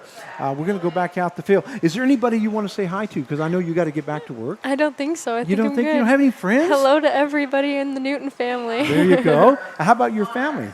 My mama and my sister, yeah. There you go. Say hi to them. Hello. You can watch this on YouTube later on. Oh, I know. I'm making I'll you make famous. Sure, I'll make sure to show 'em. You become famous there. There you go. We're going to go back out on the air as batting will be the Hudson Monarchs, Garrett Kosas. So if you do need to go, you can go ahead and go. But if not, you can stay here as long as you want. Okay, perfect. I know you love having me. You add beauty to the No, broadcast. that's all you, man. That's all you, Frank. And you know what Mariah tells me? I always tell her, thank you so much, Mariah. I appreciate what you do for me as far as help me put up all this equipment. And you know what she tells me? She tells me, I got your back. Always. That means a lot. I It got really you. does. She says she got me and she got my back, and so I do appreciate that. That one is fouled off there by number 30, Kosas, as Kosas recorded his first hit of the ball game here in the last time at bat. As we go to the top half of the seventh inning, no balls, 2 strikes now to Kosas. And Zach Gillick, now the pitcher for the Newton Rebels, the MVP for the Newton Rebels here this evening for the year 2021. That one misses for ball 1 as the count goes to 1 ball, 2 strikes. Well, we didn't quite have the season that we wanted here for Newton. That one just misses outside, and that will even up the count at 2-2. But I'm glad that you had a good time being an intern. Yes. Now, do you know what your plans are for next year? During the summer? Yeah. I have no idea. No yet. idea. You don't even know what you're going to do next week. I don't know. That's so true. I don't know where I'm going to be. I don't know if I'm going to be in Wichita still. We'll see. A breaking ball, that ball hits the first baseman. That's going to be foul, as it looks like Nittler's now playing first base for Connor Allen. So the count stays at 2 balls, 2 strikes. Well, I do want to tell you on behalf of Mark Carvalho, the general manager, and then assistant general manager Jake Gibbs, and myself, we have really enjoyed having you. There's a swing and a miss there by Kosas as he goes down for out number 1. That is what Zach Gillick is known for strikeouts. Yes. You know, he led the league in strikeouts at one time. And, of course, now Carson Jacobs is the single-season league strikeout hitter, record holder for the Newton Rebels with 78 strikeouts, as he had 12 strikeouts last night against the number 1 team in the league. I heard he had a good game last night. Yes, he did. We have 1 down now, And I forgot to push that. That was a strikeout there by Gillick, as the count now goes to no balls, one strike against Garrett Anglome. Here in the top half of the seventh inning, well, the Newton Rebels are going to have to score some runs. Mariah, if they don't score some runs, that they will get run ruled here tonight. Got to score 2 at least. They got to score at least a couple runs, exactly right. There's a breaking ball there by Gillick in there for call strike, as the count now goes to no balls and 2 strikes. And Clyde Dozier says, Max. We welcome Clyde to the broadcast, as Max Dozier is now catching for the Newton Rebels. That's what he's talking about. He noticed that number 25 back behind home plate. I didn't even notice it. I thought it was still number 5, Clausen. So the count is no balls, 2 strikes. A lot of times when I'm doing these interviews, I really don't pay attention, even though I'm supposed to, you know. Can't do all things at once Did you hear sometimes. what happened today? That one fouled off to the right-hand side, is going to be out of play. People were posting, are you going to come on? Are you going to come on? And I've been on for 5 minutes. And you know what happened? I forgot to push go live. Oh, so you thought you were live. That's Yeah, awesome. all this time I thought I was live, and the first inning was already coming to an end. And but that happens when things change. We had the awards going on, and I thought I had pushed live, and I didn't. So anyway, but that's what is great about the live chat, because they let me know what was going on. Okay, that one flied out to the second baseman. That's Jurgensen now playing second base, as that's out number 2. So we have 2 down here in the top half of the seventh inning, and that will bring up the designated hitter number 31, Travis Perry. Perry has walked 3 times here tonight, and he has got a base hit with an RBI in that first inning where they scored 4 runs. So did you get a chance to vote for the MVP? I did not. Did they ask you? They didn't ask you, okay. Well, I didn't know if they were going to or not, but because I know that you're so busy and sometimes you don't get a chance to watch all the ball games. And so, but I was one of the ones that did get to watch all the games, since I do the away game and the home games. That one over for call strike, as the count now goes to no balls, 2 strikes to Travis Perry, who has a mother, Teresa Perry, who is watching her son this evening. And here's the pitch. I think it's Mother. That one misses outside. If it's not, I apologize. But the count now goes to 1 ball and 2 strikes to Travis Perry. Here in the top half of the seventh inning, 11-0 is the score. I know that fly is just killing us here tonight. Us. I don't know where he came from, but a breaking ball in there for call, strike 3. And going down looking is Perry for out number 3. No run inning. It was a good inning. So we're going to bring you right back here as Gillick struck out the 2 batters out of 3.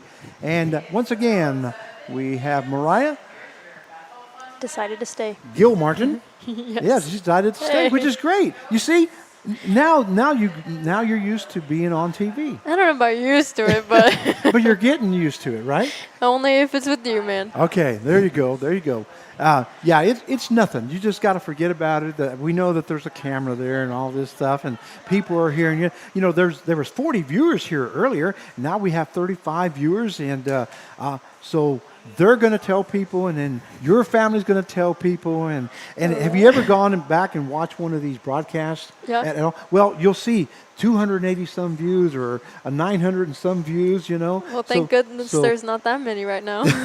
You would be nervous? Yes. Yeah, even more nervous than now? I don't like 35, let alone that many. Yeah, but you watch next time. Once people start saying, did you know that Mariah was on YouTube? You're going to start seeing review after review after review. Oh, and, yeah? It'll probably be the highest rating show that we have. Oh, man, I can't imagine. So, but I am joined by Mariah this evening, Gil Martin, who is one of our interns, and she has done a fantastic job for us. And like I say, she's the one who helps me put all this equipment up. And I wanted to, on the air, I wanted to thank you so much. Thank you. Okay, Of because you have course. done a great job. And now somebody else posted something else, and that is Bob Brotman. Frank, he says he's the MVP. Bob Brotman's the MVP, apparently. There you go. He thinks he's the MVP, so we're going to give it to him. All right, as we go to the bottom half of the 7th inning, due up for the Newton Rebels. We're going to go back out to the field, Mariah, so they can watch the action here. They don't want to watch this all night long. They might want to watch you, but not us. So that will bring up for the Newton Rebels, Davis in his 2nd inning of work for Hutchison, and that will bring up, let's see here, Eli Hickman, number 0. Eli Hickman now up in place of Thomas Capion. Swing and a miss there by Hickman as the count now goes to no balls and 2 strikes. Oh, by the way, on the next swing and a miss, I want you to say, swing and a miss. Okay? Probably Can you won't do be that? as exciting. Well, yes, you can. You can do it. You can do it. I taught Jake. That one hits Hickman on the rear end there. You didn't see that, did you? Okay, that one hit him on the behind, and so Eli Hickman is now on at first base as a hit batsman. So there'll be a runner on at first base with no outs, and that will bring up the designated hitter number 16, Anthony Zellner. Now remember, the next swing and a miss, I want you saying it, okay? Well, I hope there's not a swing and a miss. Hope we're putting it in play. Well, that's true. That's true. But if we do have one, Okay. here this inning, here's Davis's pitch. That one misses inside for ball 1. Because how are you going to be a play-by-play announcer if you don't know how to say a swing and a miss? Well, I know how to say it. Well, I mean with enthusiasm, though. That's what I mean. Here's the pitch. That one misses high for ball 2. Yeah, Jake, what's his name? Gibbs? Jake. He's just the general manager. Only. And did you know that it's his birthday today? Yes, I did. Yes, I told him it's- happy birthday. Did you tell him happy birthday? Yes. Okay, good. And that one is 2-0. That one fouled off there by Zellner as the count now goes to 2 balls and 1 strike. Anyway, the first time he goes, a swing, a swing. And I go, Jake, it's a swing and a miss. So he goes home and he practices in front of the mirror. And then guess what? The other night on the air, he goes, and a swing and a miss. And he says, that's for you, Frank. That's awesome. Ball hit to the shortstop. Shortstop goes to second for a first play, and then over to first base for another double play. That is the 3rd or 4th double play turned by the Hudson Monarchs. So now they have 2 down, and that will bring up the catcher now. That would be number 25, Max Dozier, now coming up to the plate. So this one here is a 6-4, 6-4-3 double play for 2 outs here in the bottom half of the 7th inning. And once again, Max Dozier, the catcher, now up at the plate. First pitch misses outside for ball 1. All right. Are you ready to call this next play? I'm hoping he doesn't swing and miss. And he just You're puts hoping it he in gets play. a base hit, Oh, right? yeah. Here goes the pitch. That one hits the outside corner as the count will now go to 1 ball and 1 strike. Yeah, I'm with you. I'm hoping that he gets a base hit. Yes. Bob Brotman, by the way, says thank you, Mariah. That Of one is course. fouled off there by Dozier as the count now goes to 1 ball and 2 strikes. Well, Mariah, I want you to stay on with me here because we're going to have to thank all our sponsors, and you're going to be. Do you want to announce this? I think you can do it. I You think I you do can it very okay. well, yes. Okay. You'll just listen in. There's a ball that's into the ground, and count will now go to 2 balls, 2 strikes. Well, it's getting to be sad because we know that we're getting towards the end of the 2021 season for the Newton Rebels. Now, are you going to be going to the NBC World Series at all? I don't believe You so. don't believe so? I go back to school very soon. You may be watching, though, on YouTube. Yes. They are on YouTube. That one misses outside for ball 3 as the count will go 3 balls, 2 strikes. Well, I will be doing the live stream on YouTube, all the 8:30 games the first week in Hutchinson from wow. August the 4th through August the 8th. So you can catch me there. Yes. Okay? You I'll can be hear me listening say. for You you. can hear me say a swing and a miss. miss. There's fouled off there by Dozier, as the count will stay at the full count at 3-2. I will be doing PA announcing of the first 2 games at noon and 3 for the first 4 days, and then after that we'll be doing nothing but play-by-play. And then hopefully get to do some PA at the Wichita, the new stadium. Here's the pitch. That one hit to the third baseman. Of course, correction, shortstop. Shortstop will pick it up, go to first for out number 3. And that is the ball game with a 6-3 put out. And that is the season for the Newton Rebels. As the Newton Rebels go down this evening 11-0 in favor of the Hudson Monarchs. And that is a final. We'll put it final here. and we're going to cut back to you and I, Mariah. So before I get off the air, just a second. I don't know what he's doing. You just can't get enough baseball action. These Hutchinson Monarchs are going to the NBC tournament. Oh, what are you doing? There we go. I have to get this. This is for you, young Well, lady. thank This is from you. me. Thank Okay. you. You're a And 'cause sweetheart. I want to thank you so much for everything that you've done, and especially, like I say, help me put up all this equipment. I wouldn't get out of here till midnight some nights if you didn't help me out, and I really do appreciate it.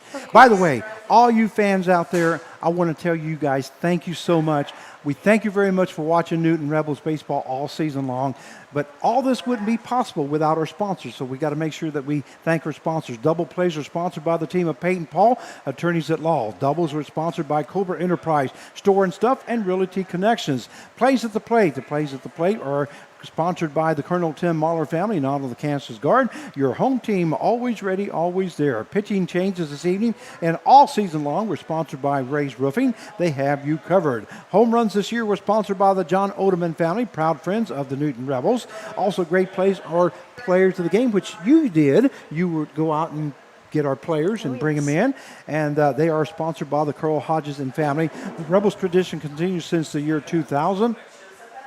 And also, we want to thank Carl Hodges for our MVP award for the year. Tonight goes to Zach Gillick, the 2021 recipient of that Carl Hodges, which is the MVP award for the Newton Rebels. Also like to thank Back Alley Pizzas. Have you had some pizza, did you? I have. Okay. They very good pizza. Very They good. bring a pizza up every ball game, and we thank them for their sponsorship. Also, we want to thank Curtis Seas, who brought up sandwiches for us a night or two, and we can't do it. They have great meals, by the way. If you've never been to Curtis Seas, that's where we invited you that one time Oh, where yes. Carv and Jim Williams and I went. We went there and ate, and the guy there is a very nice and gives us some really good meals, and we really appreciate it. So also we can't go without thanking the host families. The host families are the ones that put up the players all season long, and with COVID and everything else that went on this last year, the family stepped up and gave our kids a chance to come play some ball and to develop into better ball players. All the families that are out there of the players, I want to make sure that I thank you guys all. I don't have all my roster on it. I will have to go here. It doesn't matter who you are.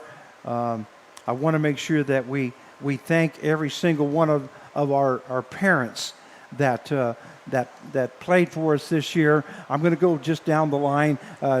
We thank the families of Josh Flack, Zach Gillick, number 41, Judith Graham, number 10, Ricky Hockett, number 38, Carson Jacobs, number 17, Brady Kreitzer, number 30, Spencer Maley, number 35, Tysick Nolan, number 24, Colin Rabe, number 4, Jack Rector, number 22, Connor Allen, number 5, Henry Clausen, number 25, Max Dozier, number 16, Anthony Zellner, number 1, Andrew Brotman, number 11, Jaden Hanna, number 6, Camden Jurgensen, number 3, Corey Mason, number 51, Bryce Nittler, number 23, Nolan Riley, number 7, Justin Barnes, number 8, Thomas Capion, number 20, Aiden Corrigan, number 0, Eli Hickman, number 14, Trey Wingett, and number 27, Connor Swink.